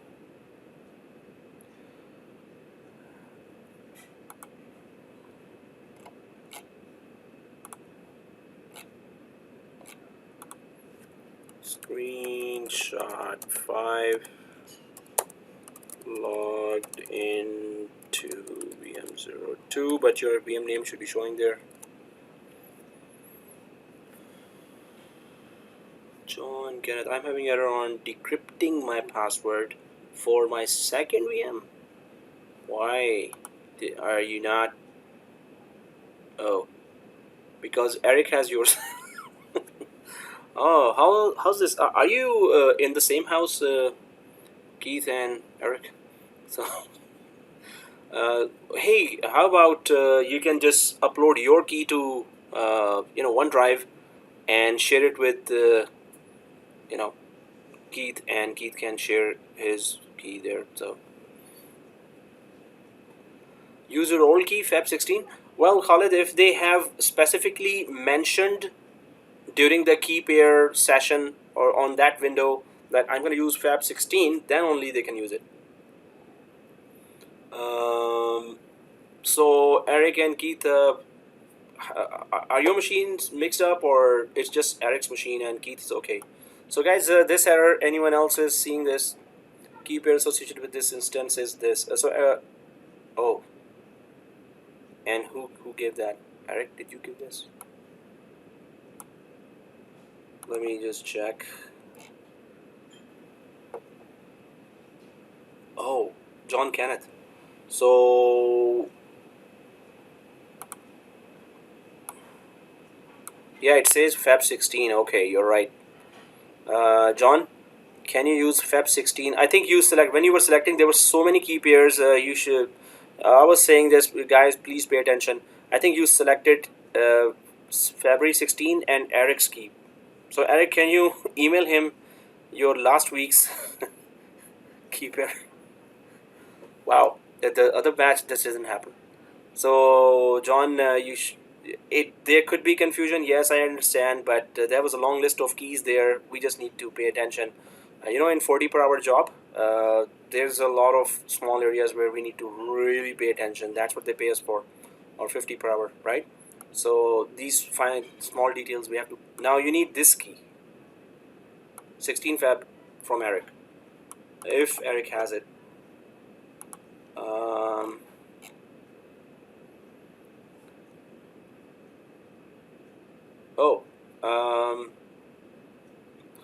Eric, you said the password here? I don't think that's gonna work, but because he needs his machine's password, not your machine's password. That would be something new for me as well. How do I access mine now? No, Eric, which key you mentioned, and that key should be showing here in that same picture in RDP screen. So that key you need. If that key has some other's name, you can ask the key from them. It's just about paying attention, guys. I think I need your KP file. So John is asking Eric, yeah. Eric, do you have last week's keypair? Can you email him the keypair? He needs the file, not the password. But guys, if it got mixed up, my suggestion, just follow the video and give this error on, upload this error on the Word document that, hey prof, I was not able to go ahead because of this. So I'll then give you some extra time before the next class, just upload the rest of the screenshots, right? Alright guys, so I'm gonna go for, did I already, screenshot 5 logged into VM02. I'll just put that in WhatsApp as well, and let's go ahead. COMP3108 dash screenshot 5 and logged in into VM02. Okay, so screenshot 5 is there.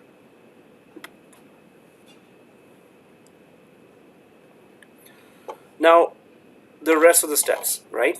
So if we go up, we can see, we will use PowerShell. Okay, that's where we are now. We need to install web server in both machines one by one, and then we need to, okay, if I go to the diagram here, okay, that's too messy. I'll just go for another one. So we have these two machines here, and it has Windows Server 2019. So Windows 2019.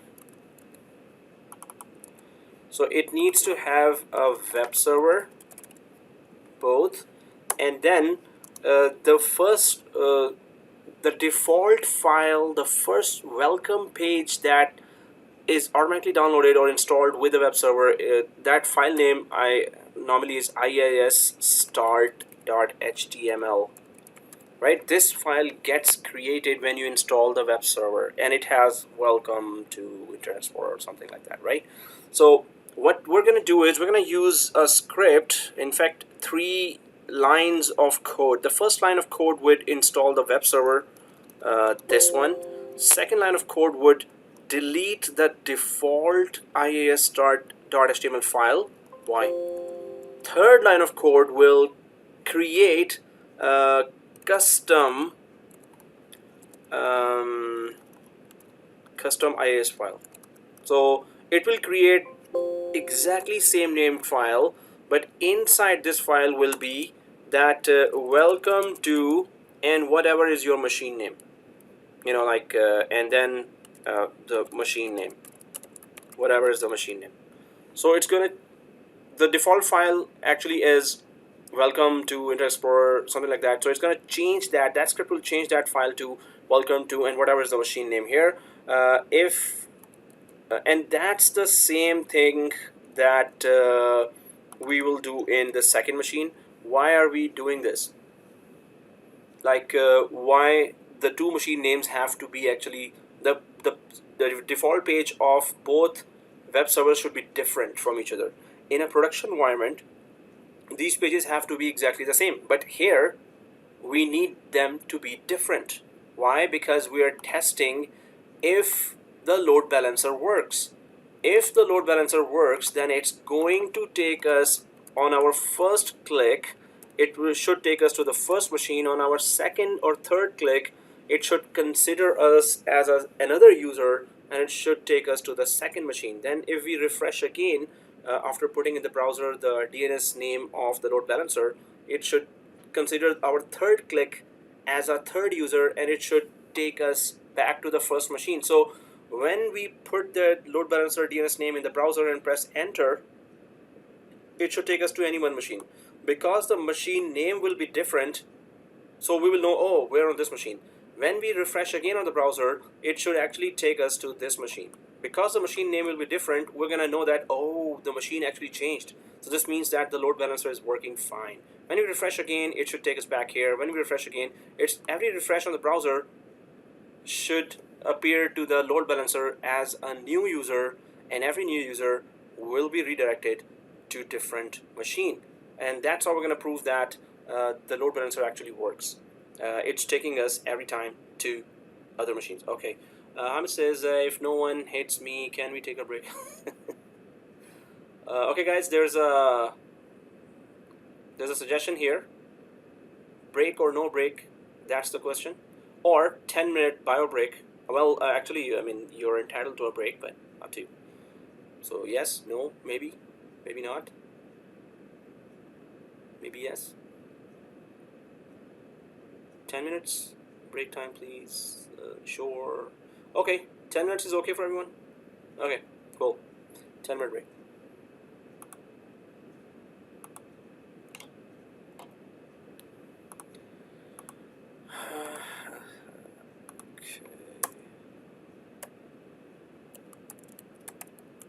So class starts 8:08 or 8:10. Okay, class starts 8:10.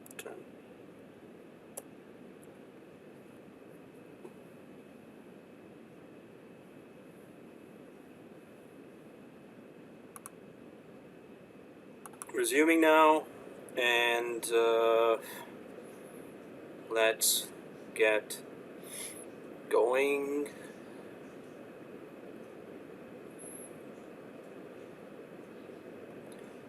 All right, so screenshot 5. So we are connected to our two machines here, and if we just check our diagram here, so we are the two machines are there. We are connected to both, and we need to run a PowerShell script that will let us install the web server and delete this file here. Okay, install web server, and then delete this file. So that's, and then create custom IAS file, right? So that's what it's going to do. So let's just so where are the scripts? I'll just go for now this script that does that. It's taken from, I'm going to take it from Microsoft Azure's load balancing lab. It also has a load balancing lab, and obviously if it's the same lab, then it would have some script to install web server quickly and do what we wanted. So this is install IAS. Now this is a link that I'm gonna put there, and I'll explain that from this Azure load balancing lab, I am taking this PowerShell script to install web server and configure it for this lab in AWS. So what happens on Windows machine, obviously we can just take from Microsoft, but basically the rest of the whole stuff is in AWS we're doing. So where's that script? I'm going to go to that, and on this page here, or this section of the whole page, install the IAS, there is these lines here. Obviously what is starting with the pound sign here is a comment. So this means that this will not execute. So what is without comment or pound sign that starts, this will execute, right? So the first one is saying install IAS server role. The second one is saying remove default HTML file. So we're going to run this code in PowerShell with admin privileges. And the third one says just replace this IAS file with another one. So we're going to run this code. So I'm going to copy the whole thing here, and I'm putting it in. So we're gonna open a PowerShell with admin privileges. Then I'm putting this script in WebEx chat as well as in WhatsApp chat. What are the line that starts with hash is not the one that we will be using. So I'll keep this page open. In fact, I'll put that page link there as well if you want to just get it directly from the page. So I'm gonna first of all I'm gonna go inside the machine here, right? If I go to this RDP icon here, so there is your first name VM01 and your first name VM02. If I go to your first name VM01, I'll just since it is restored down, this is the icon box. If I expand that, restore down is this, right? That you want to make it a smaller window.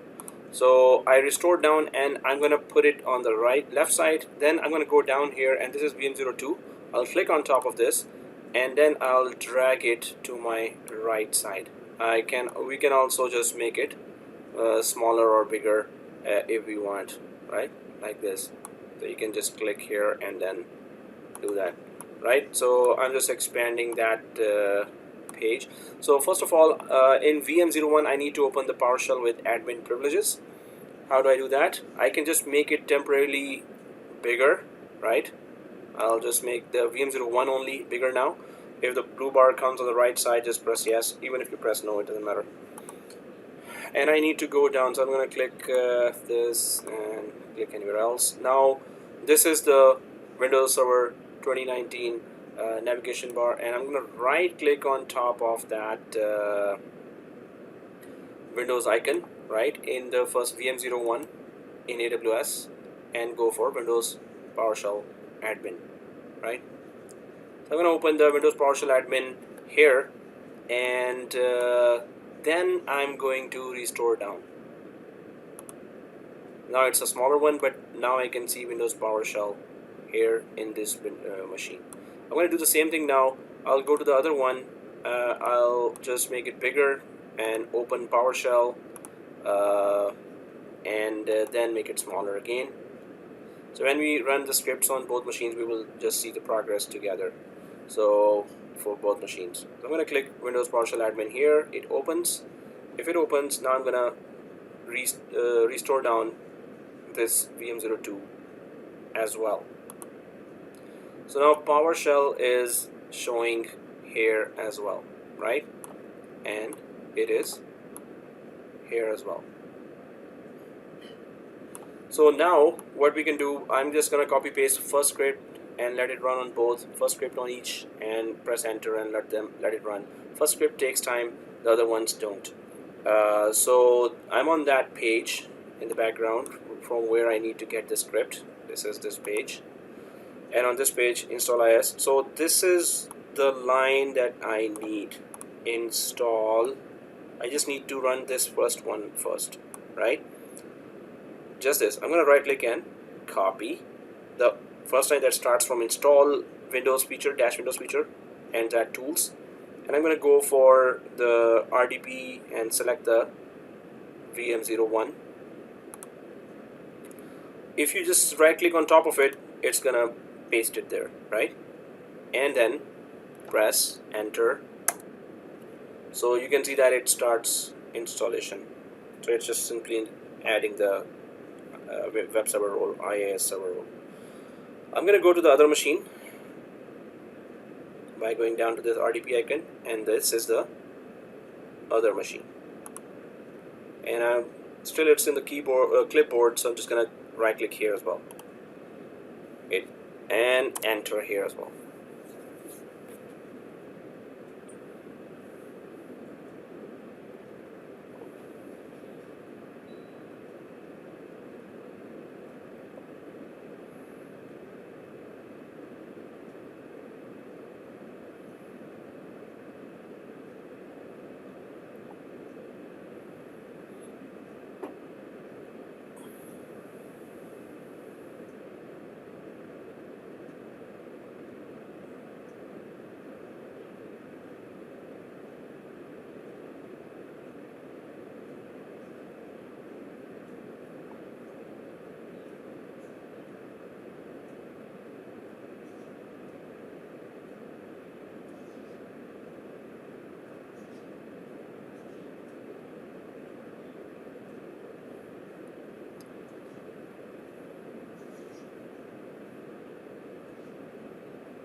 So it's installing on both.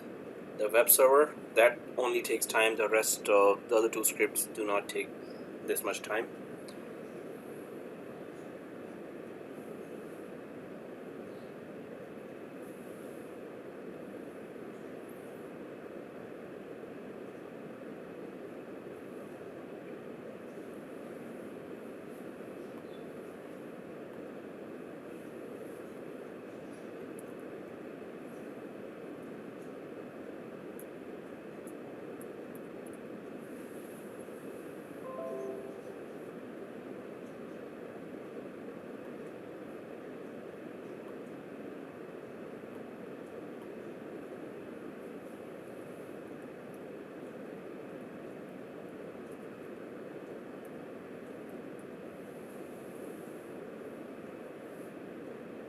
Okay, it's done on my first machine. It's about to be done on the second machine as well.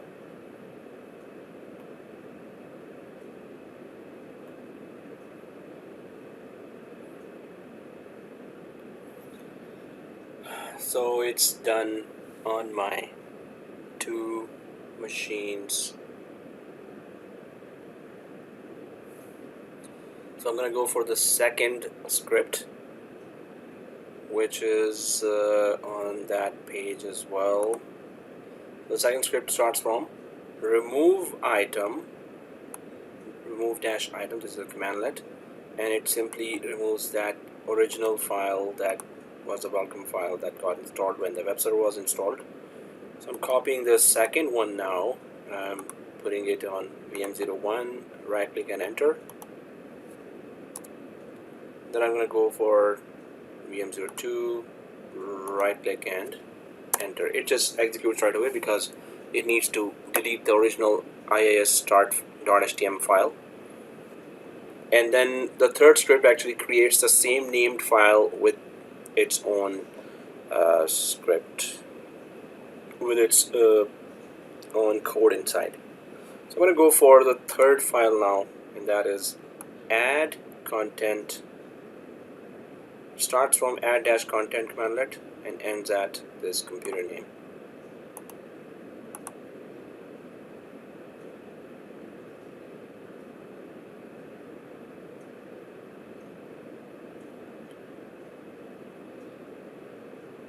I'll go to VM01, right click and enter the third file, and right click and enter this file here as well.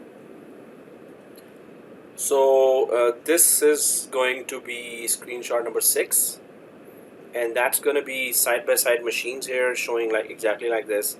So screenshot number 6, the script ran successfully. So exactly like this, that on the left side you have VM01, on the right side you have VM02, and then you have so scripts ran successfully is the title of the screenshot.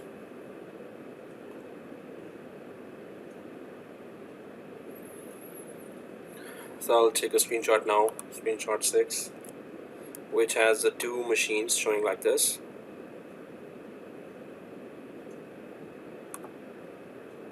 And scripts ran successfully. Screenshot 6, scripts ran successfully.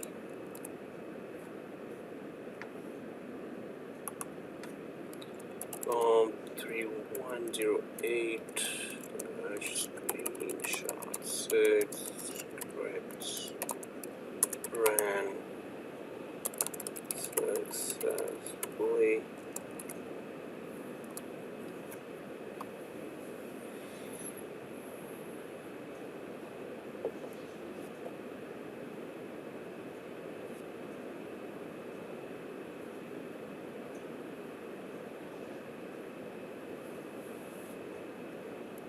So I'll just go down to this and put up my two screens now. So screenshot number 6 was this, and we need to actually see that page. How does it really look like, right?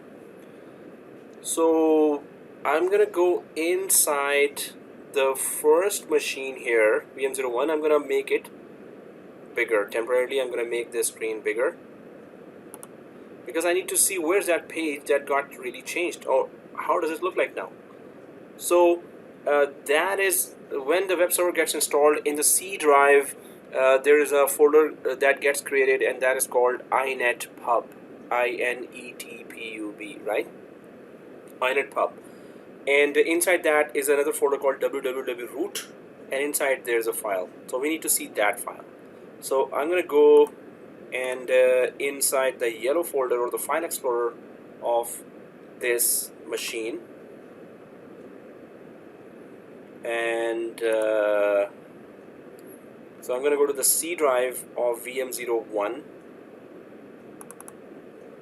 Then in VM01 inside the C drive, I go to this folder called INETPUB, inetpub. Double click that. So in the C drive of VM01 inetpub, then I go to www root folder. So VM01 C drive, then inetpub, then www root folder. Now there you see this file here with the IE or Internet Explorer or Edge, Microsoft Edge icon. So let's double click that and see how does it look like after we have made those changes, right? So it's gonna pop up some screens. We need to close them and remove those, uncheck it. So first screen behind it shows, if I just drag it over to the right side, then behind it shows actually this is, now we did not change the operating system name, so it just grabbed a random name of this machine here, hello world from, and this is normally a computer name. So if we had renamed this machine and restarted, then it would have shown that name here. But I can just close this. Then it opens another page, and then I'll just uncheck this and close. So then I can go to the first tab again, right? I need to keep it on the first tab. So the first tab is open, right? And just keep it open like this, right? Now I'm gonna go to the second machine and I'm gonna open this page there as well, like that machine's sorry, I missed the path. John says, John, on VM01, inside VM01, go to the yellow folder or the file explorer, then go to this PC, then go to C drive, then inetpub, and then www root. Hopefully you're there. So it's C drive, inetpub, www root. Alright. So then just double click this IS start file, and you need to have this file open. If there are pop-ups coming, just close them and try to go to this page, first tab here of the browser. So you need to keep this open. Now I'm going to go to the same place and do the same thing on VM02 as well, and keep it open and then put the machines side by side.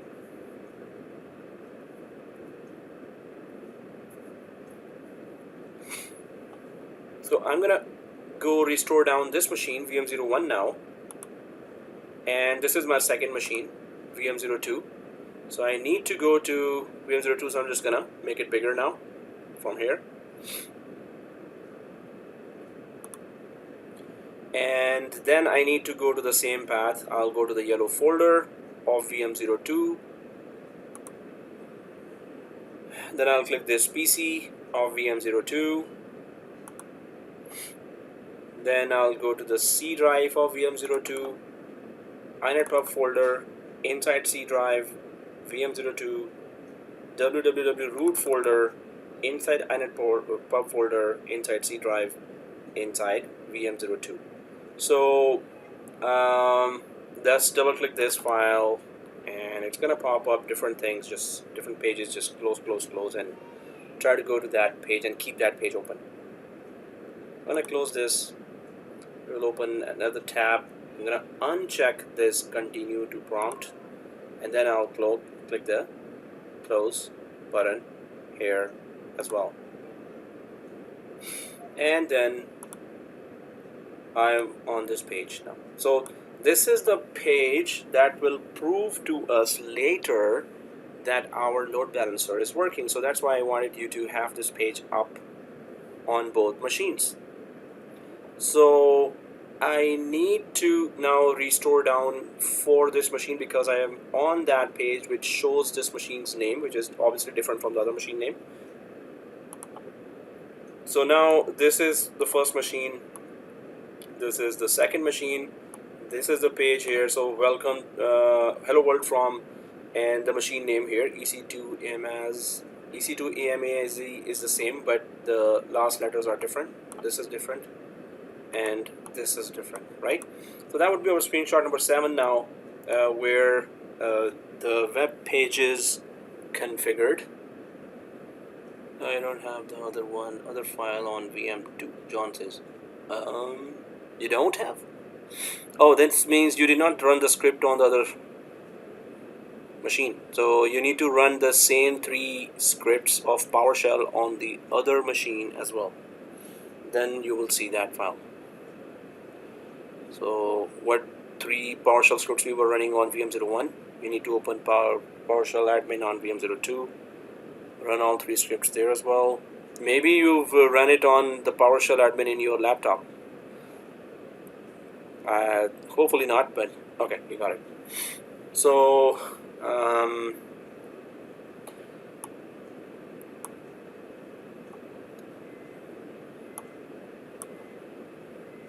okay guys, so this is screenshot number 7, and screenshot number 7 says web page configured. Web page configured. Screenshot number 7, web page configured. So I'm gonna take a screenshot number 7 here.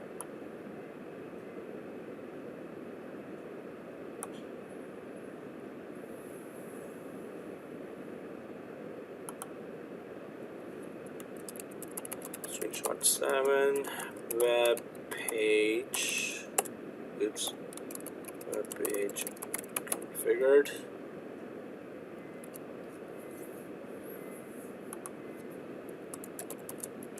COMP3108, screenshot 7, web page configured.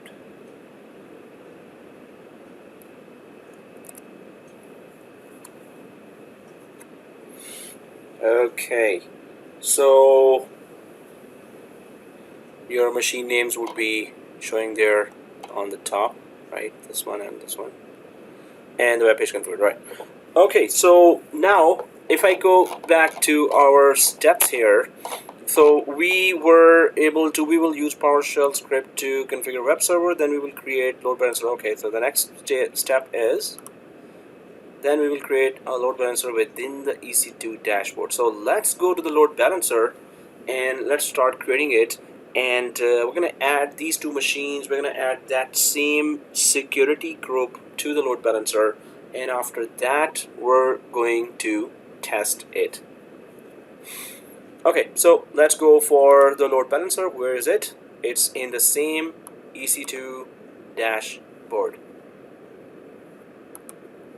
Wow. Okay.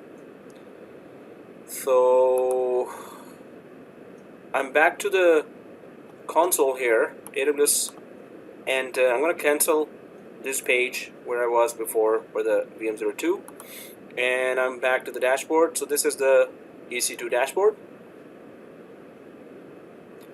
and so these are the instances, and we have just simply done the filtering here, so we can just see our own instances there. Now we need to, while staying on the EC2 dashboard, we need to go scroll down, down, down, down, down, down, down, down, down, down, until we reach this, load balancers. That's right at the bottom. So once you reach that within the same EC2 dashboard, the load balancer, let's click that load balancer now.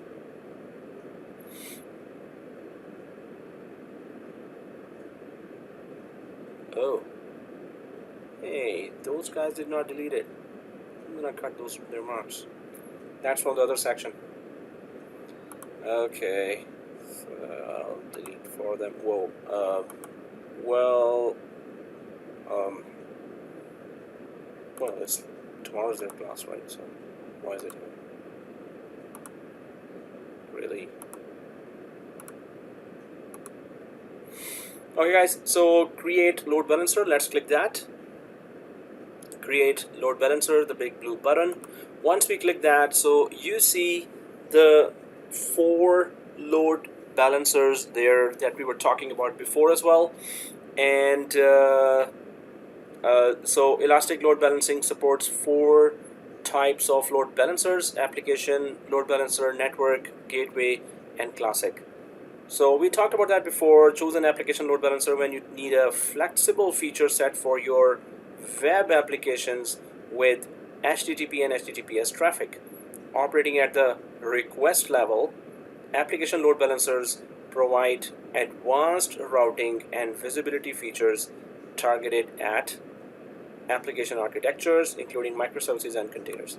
So application load balancer is good for obviously the enterprise grade applications there that receives traffic from HTTP and HTTPS protocols.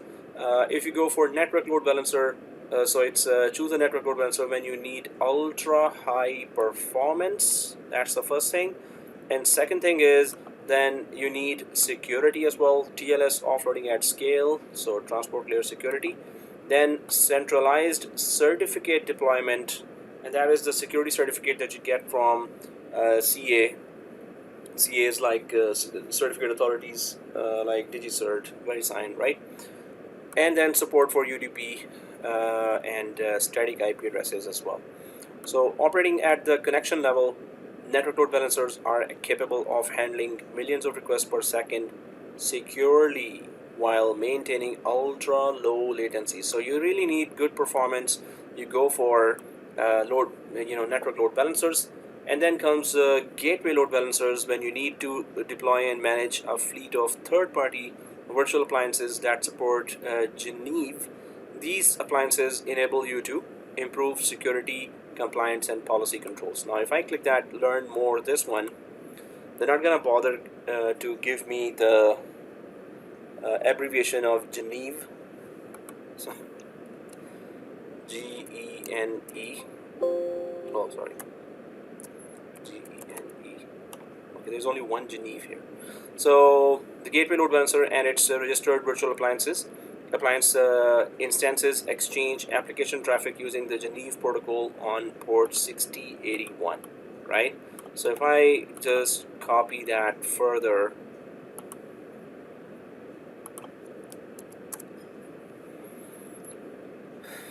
so internet draft Geneve protocol, existing terminal protocols have blah blah blah. Okay, so okay, let me just properly ask Google. If you politely ask Google, it simply gives you the correct answer. So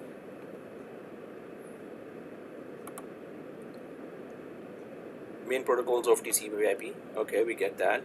Internet draft. Oh wow. Even if when we ask, so generic network virtualization encapsulation. So network virtualization encapsulation.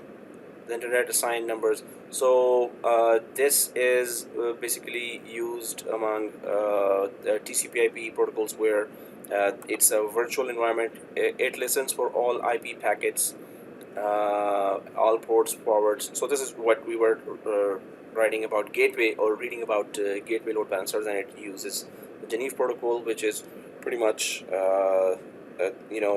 used with in virtualization environments as well, right?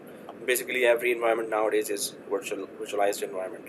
So this is just the abbreviation here, but definitely we should know if there is much more information there. So virtualization encapsulation Geneve, ANA official, and generic network virtualization encapsulation. Okay, so now we're gonna go back here, and this is the gateway load balancer, but then comes the classic load balancer, which actually works like application load balancer and network load balancer combined, right? So choose a classic load balancer when you have an existing application running in the EC2 classic network. So I'm going to click, so we're going to click classic load balancer, which is this for HTTP, HTTPS, and TCP.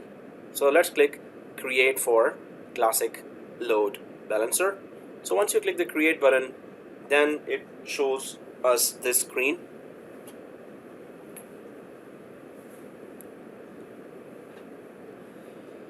And here, first of all, you need to give a name here. So you can go for your first name dash load balancer.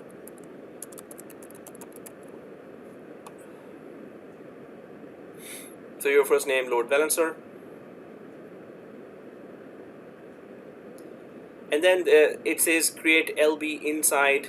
Now, if you want to use that for internal networks. Suppose you've created your own VPC or virtual private cloud, which is your private network on public cloud.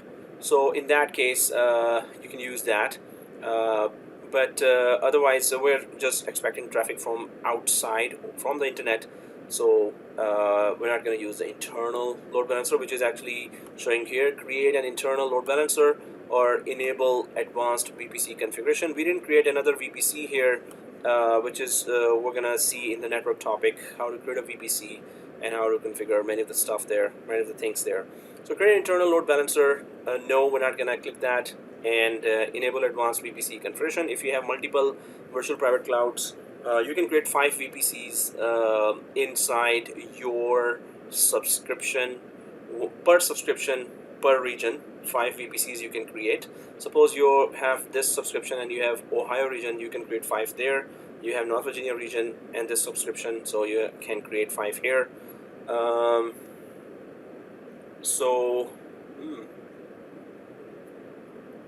Okay, so and within the one VPC you can create 200 subnets, and within those 200 subnets you can create 100,000 machines, but I should not say that now. From now on, I'm not going to mention 100,000 machines, right? So okay, let's go ahead. And so here, load balancer protocol, load balancer port, instance protocol, instance port. So it's just asking then, hey, which kind of traffic are you expecting the load balancer to distribute among the targets, which are virtual machines or EC2 instances. So we're going to stick to HTTP port 80 instance protocol on the instance level. So we created 2 instances, right? We created 2 instances.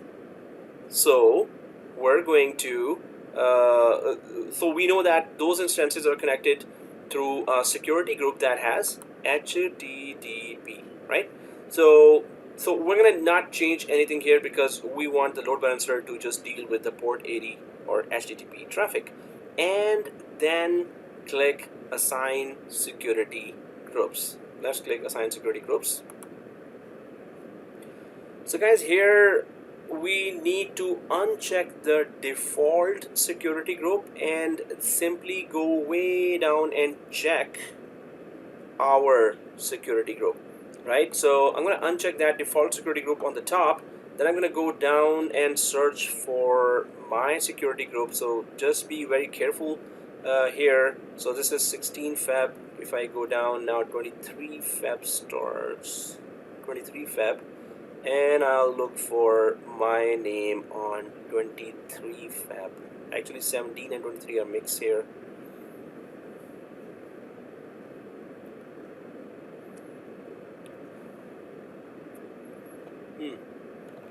Okay, so really, where's mine? A-M-E-R, or maybe I wrote A-M-I-R. Oh no, there it is. But it's Launch Wizard 4. Although, you know what, if I click that and go down further, it's gonna just simply let me check it. Oh yeah, I think I also put oh, that's what you were saying, Amir. Here I forgot to put, no, this is the one. So I have it already. Okay, I'll uncheck the above one. Although this, no, Launch Wizard 5 and your first name. So make sure that you've selected the correct one, right? Okay. And step 1 again. Harshan says, can you go back? Okay. Let me show. Harshan, this is the previous step. You got it? Or do you want previous or?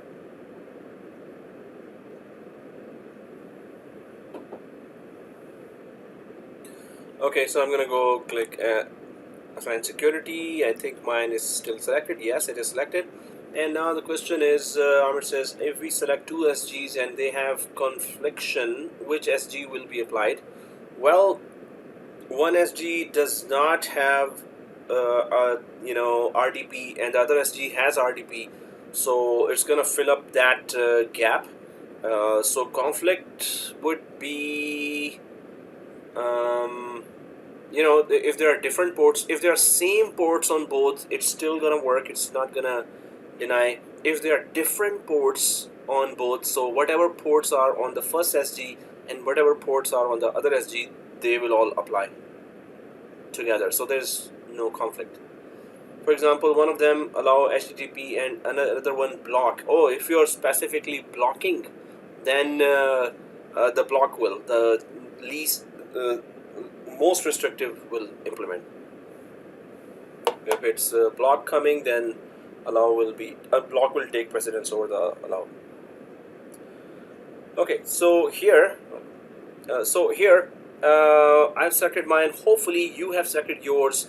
It's kind of tricky, but it's just keep paying more attention at the end of the day.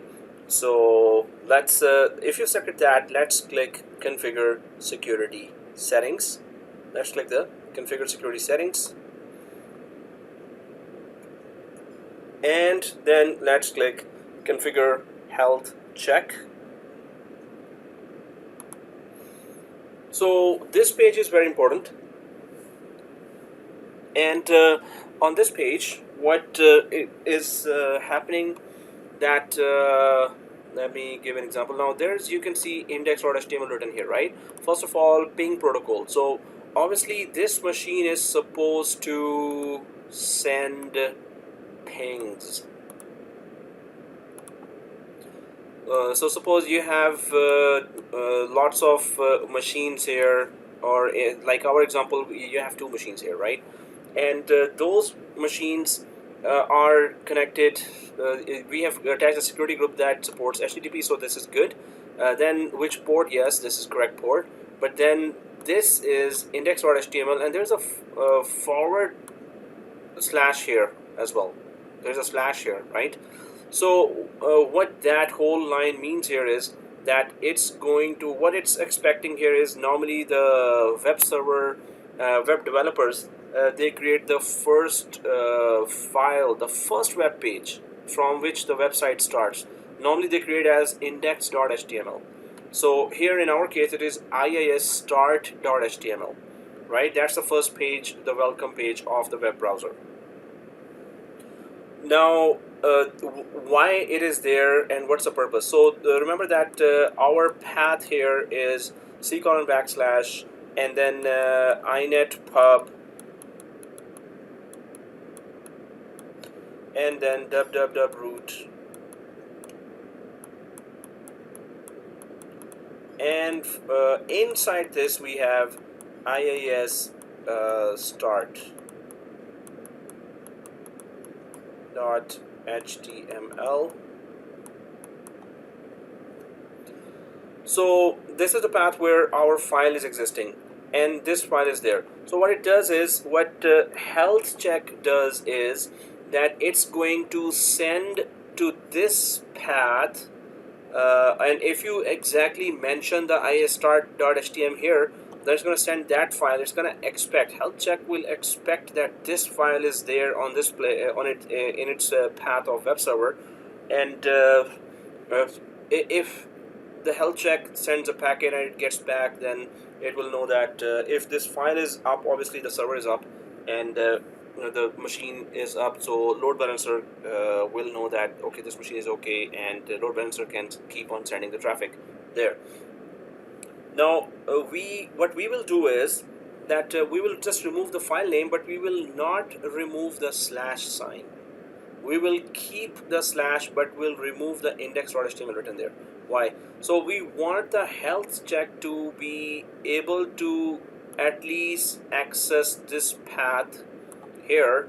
Normally what happens is, suppose there's a virus attack or malware attack, and they sometimes more less dangerous viruses, they might rename the extensions there .html to something else. So if you put that file name here, and the file name somehow was attacked, only file name changed but the whole folder structure did not change. So because we said that you must reach the file, and then you will consider this machine up. If you can't reach the file, you won't be, then just consider that machine as down. So instead of reaching the file, we will say that we'll remove any file name, but we will keep the / here, which means that this whole path, just make sure that this path, web server path, is there. And if this whole path is not there, then consider. So if the whole machine is down, obviously it cannot reach that path. So obviously only then in that case. But suppose the machine is up. Normally, people might accidentally rename the file, delete the file, but the whole folder structure is less likely to be renamed or deleted, although it can happen, but it's much more rare as compared to file. So the thing is, we will keep the / here, so health check will keep on sending packets inside the machine to this path. If this path is there inside the machine, it will keep considering it as a machine that is up, and the load balancer will still keep on sending the traffic. And if this path is not there, accidentally maybe somebody removed this folder, or this whole machine is down, only then in that case health check will say, okay, now we don't have this, I can't reach this web server. So obviously the website itself is down, so so the load balancer, please don't send traffic to this machine. So that's the story of index.html. So if what we do here, now be very careful here, I'm gonna click on this at the end of it here. I'm gonna click it, and I'm gonna backspace once, backspace, backspace, backspace, until I'm gonna remove everything, but I'm gonna keep that /. So backspace, backspace, backspace, and be careful here, N. I'm just gonna remove I, but I'm gonna keep this / there. This means that whatever is the web server path, please keep an eye on that. If that path is there, consider that machine up. So / must be there, remove the rest of the name there. Or you can just put that file name, which we know is is.start.html, right? Or HTML. So this is this, but other than that, there is a response timeout. So what is response timeout here? And that is time to wait when receiving a response from the health check, 2 to 60 seconds. So it's gonna wait for 5 seconds when receiving a response from the health check. So within 5 seconds the response should come. Otherwise it's gonna send 2 times, and if it is 2 times it does not receive the response, then it's gonna announce that, okay, I cannot reach that machine, so load balancer, please do not send that traffic. Interval, amount of time between health checks, 5 seconds up to 30 seconds, 300 seconds. So you can keep it's gonna wait for, it's gonna send a packet, it's gonna wait for 5 seconds, then it's gonna default value is 30 seconds, it's gonna wait for 30 seconds, and then it's gonna send another packet there. What we want to do is we can decrease this time for our test environment, and we can just go for 5 seconds. I think it's gonna take least amount of time is 5. It says 5 here, right? So we're gonna put 5. If I put 4 here, no, it's not gonna take this. So it has to be 5. And here, unhealthy threshold. So if the threshold is unhealthy 2 times consecutively, this means it's gonna declare that machine as down, and load balancer will stop sending traffic to that machine. So if I just yeah, this is the least one. I would have gone for lesser one if it was allowed.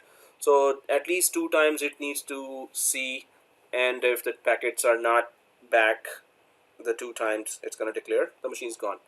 Healthy threshold, so that's a lot of numbers there. Number of consecutive health check successes before declaring an EC2 instance healthy. So this is if 2 times the packets are not coming back, it declares the machine is gone. But if 10 times the packet is successful, this is when the machine was down and then it came back up. Now for next 10 attempts, the health check the packet should come back successfully. If 10 times it is good, then it will tell the load balancer to start sending the traffic again. Well, we can just put it back to 2.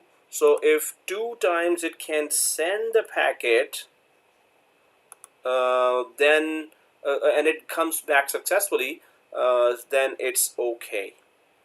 Now the top one is 5 seconds, right? If I just go there, it's actually, it also says 2 seconds. So I'm going to change the top one also to.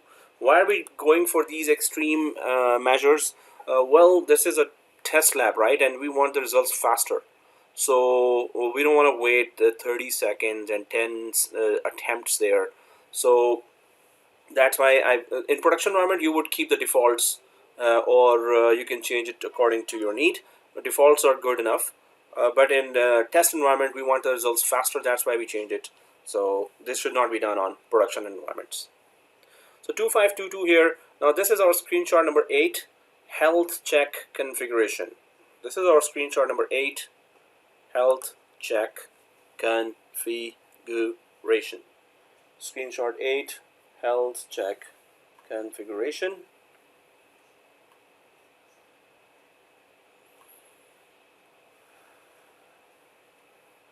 I'll take that screenshot.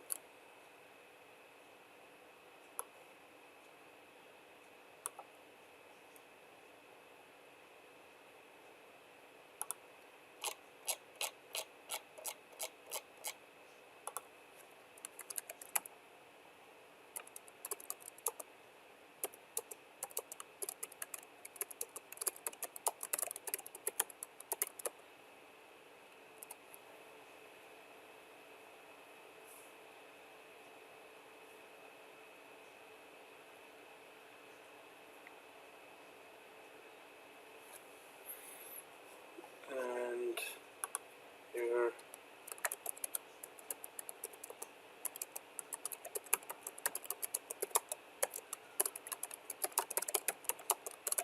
health check configuration. Okay. So let's go ahead. Now this screenshot 8 health check configuration is done. So we're gonna go for add EC2 instances. Add EC2 instances. Let's click that now. And there obviously you need to select your instances, and I need to select my today's instances. So where are mine? There's no you know, that filter here, so I need to just go for, shouldn't be a big challenge though. Just select both your, so I see my your first name or AMER VM02 here, and where's my AMER VM01? There it is. So my two machines are selected. Your first name VM01 and your first name VM02. Make sure you select your machines. And so it also detects that the machines that we have selected, one machine is in one availability zone, other machine is on another availability zone. So that's where enable cross zone load balancing option is. Suppose I uncheck that, so what will happen is that it's going to simply send traffic to any one zone and not the other. But if this is selected, so on any availability zone the machines are, it's gonna send the traffic to those availability zones as well. Normally they are few kilometers up to few hundred kilometers away from each other. That's why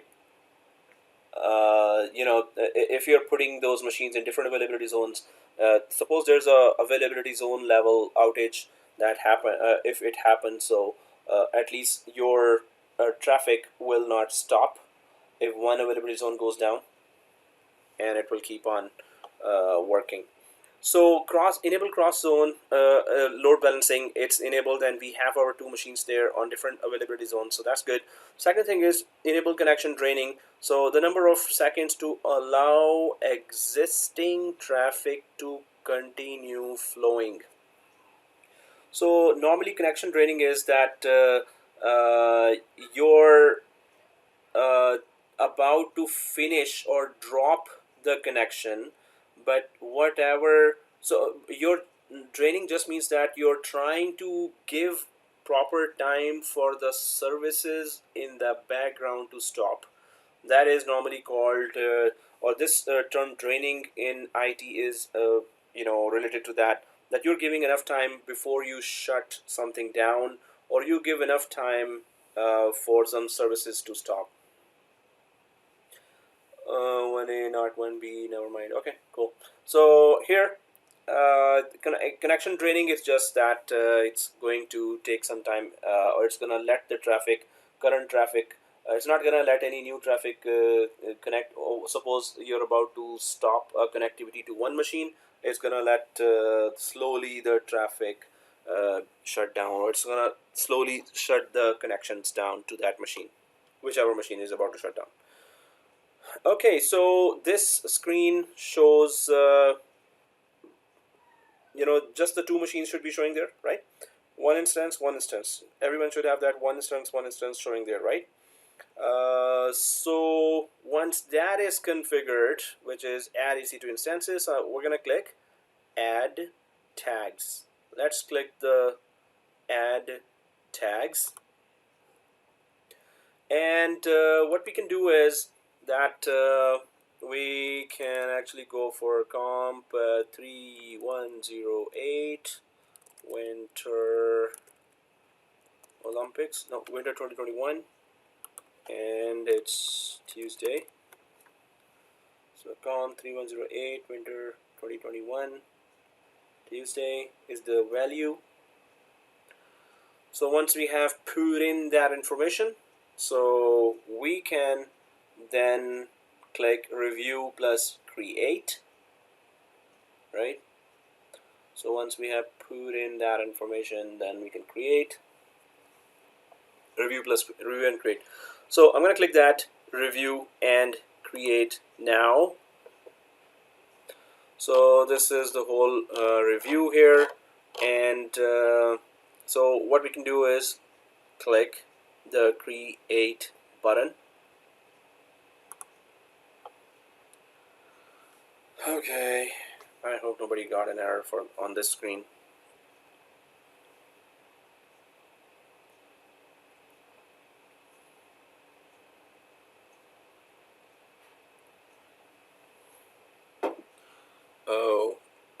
Two of us got there. What was the tag?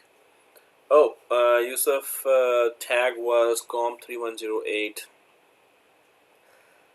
Winter 2021. That was the key, and the value was Tuesday. Failed to create load balancer, rate exceeded. So guys, if you see rate exceeded as the error, so this means everyone created that, so AWS could not take that overwhelming traffic. So guys, you can just try now after 5-10 seconds and it should work. It's just everyone created the same time, so AWS got overwhelmed by this. Okay, now it's good.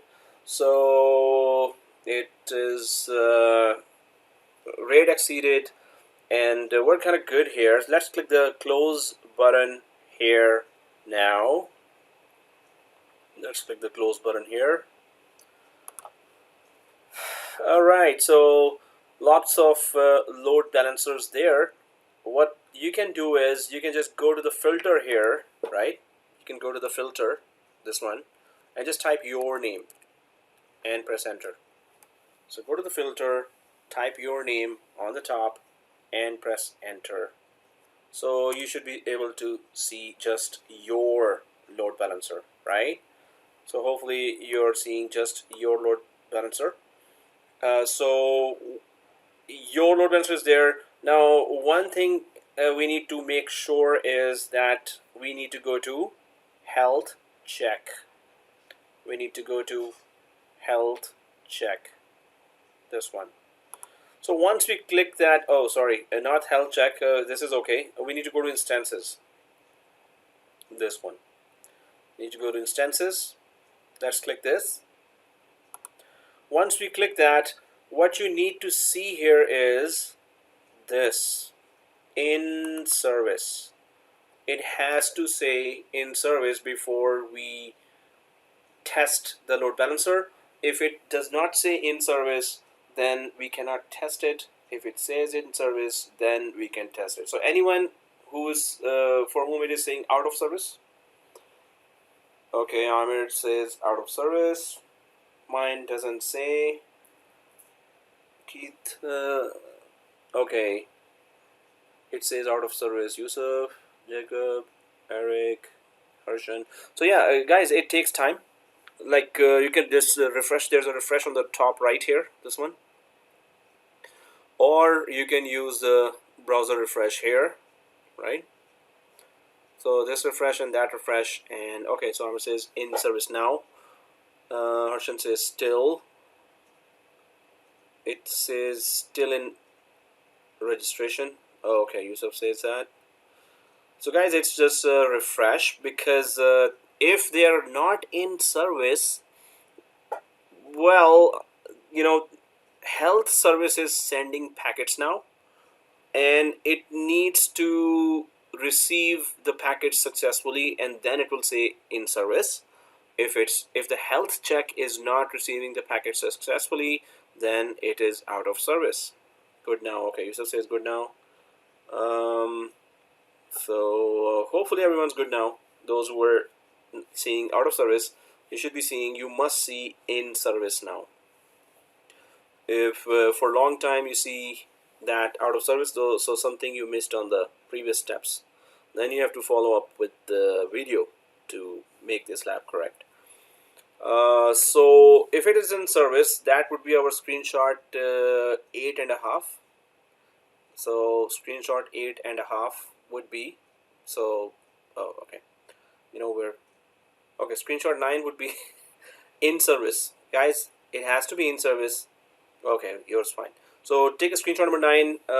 Both instances are in service. Screenshot number 9, both instances are in service.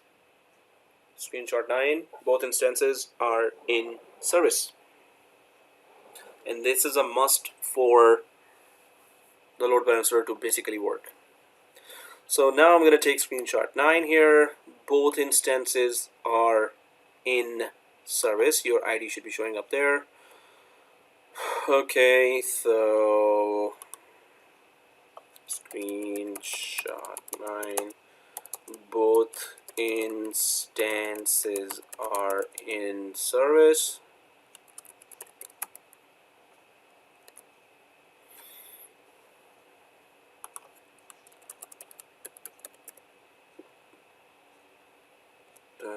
COMP3108, screenshot 9, both instances are in service.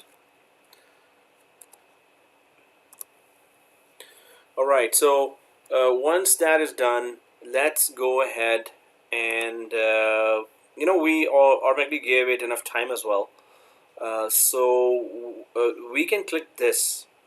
Let's click this description tab now. Once you click the description tab now, our magical link DNS name is this. You need to select this without the A record. So till.com, you need to select it, right? So once you select this, right click and copy that. Now what you need to do is open the Google Chrome and paste it there, and it should take you to the first machine. Then refresh that Google Chrome, and 1 or 2 refreshes, or maybe the next refresh, it takes you to the other machine, because your letters of the name will change, right? So I'm going to copy from my first name until .com here. I'm going to copy that. I'm going to go up to the tab here, Google Chrome, and right click and paste and enter. It takes me to a machine that well, I know that it is my VM02 T7856IT, right? So I'm going to refresh this now. Does it change? No. I'm going to refresh it again. Oh, now it changes. Yay! DHSB34E. So it changes. So this means that it's taking, if it's taking you to the next machine, it's considering you a new user, another user, right? So now these would be separate two screenshots. Like if you have taken a screenshot of this, whatever your letter was, then you're gonna refresh. First, you're take a screenshot. Load balancer works. For the name of the 10th screenshot and 11th screenshot, you should have the second machine name in the browser showing with the same link, and again the screenshot name would be load balancer works. So 10th and 11th screenshot is that load balancer works is the title for both, but the this load balancer URL should be showing there, and different machine names should be showing there. So I'm gonna take a screenshot of this one first, and screenshot number 10 would be load balancer works. Then I'm gonna come back here and refresh it, and when it goes to the other machine, I'm gonna take that screenshot and still call it load balancer works. So screenshot 10 load balancer works. Okay, now I'm gonna go for this. Oh, okay, there. 3108 screenshot 10 load balancer works. So now I'm gonna go for the next screenshot. Oh, I'll just go to the same page again and refresh now. Oh, it changes, yay. Okay. It's the smoothest load balancer I've ever seen. It just works right away. Microsoft Azure, when you go through all the labs, and the steps are pretty different. Its concepts are obviously same, but steps are different. But in Microsoft Azure, you have to go to another browser to be considered as a other user. Here, just a refresh is considered as another user. You go to the other browser and then Microsoft Azure load balancer works. Okay, well, this is my other machine, so I'll copy that. And screenshot 11 load balancer works, same name, but second screenshot with different machine. So COMP3108 dash screenshot 11 load balancer works.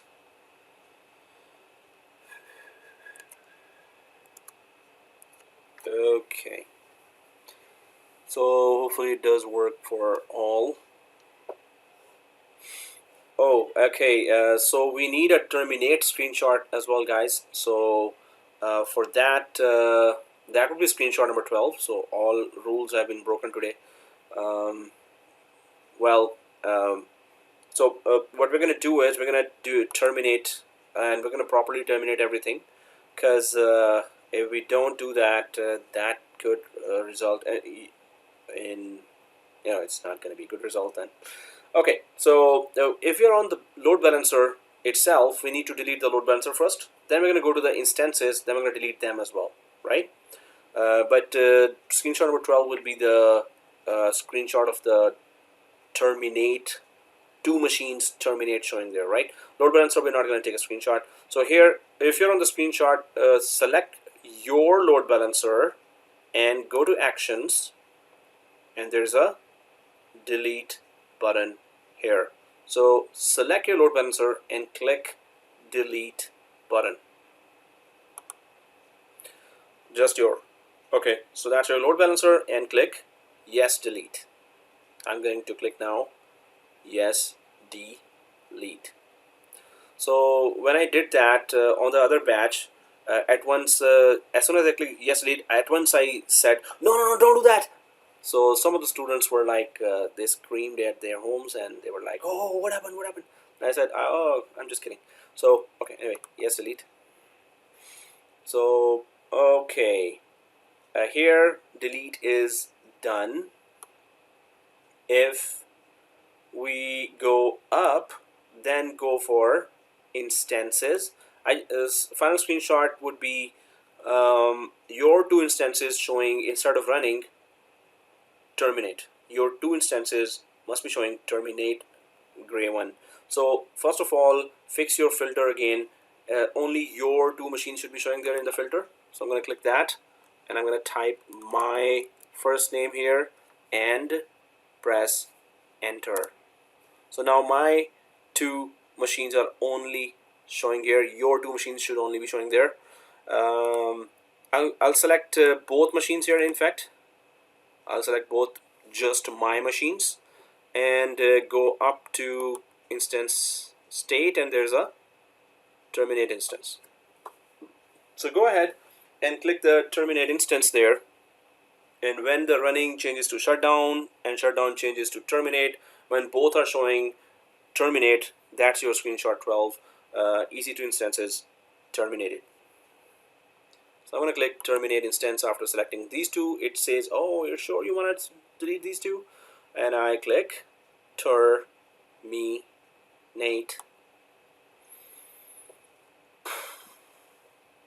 Okay, it's shutting down the first one, just mine. Screenshot 12 is EC2 instances terminated. Screenshot 12, EC2 instances terminated.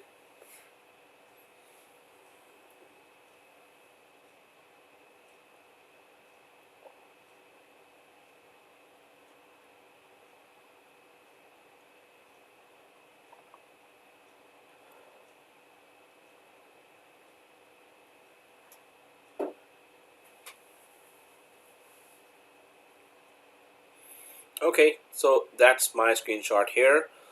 Terminated should be showing like this, and that's screenshot 12. EC2 instances terminated.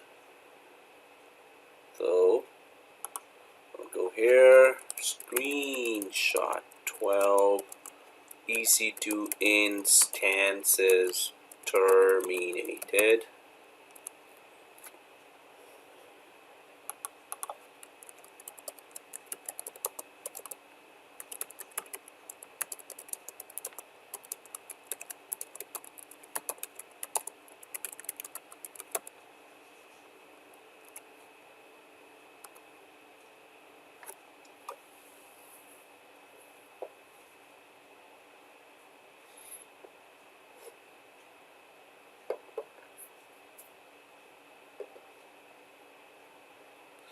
Alright guys, so collect your screenshots into MS Word document and upload it to where I'm about to go, and create a folder.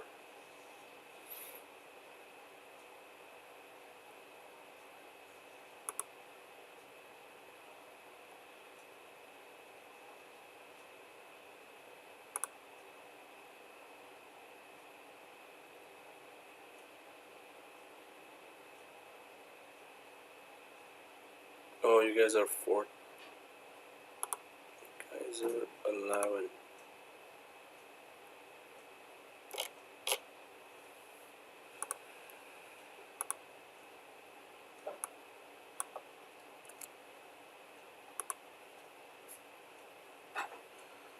So I'll just quickly create that.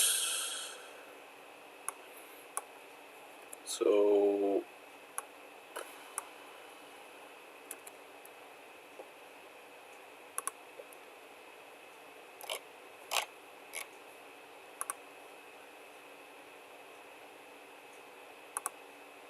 I'll be uploading slides there, and in next week is intercession week, right? Yeah.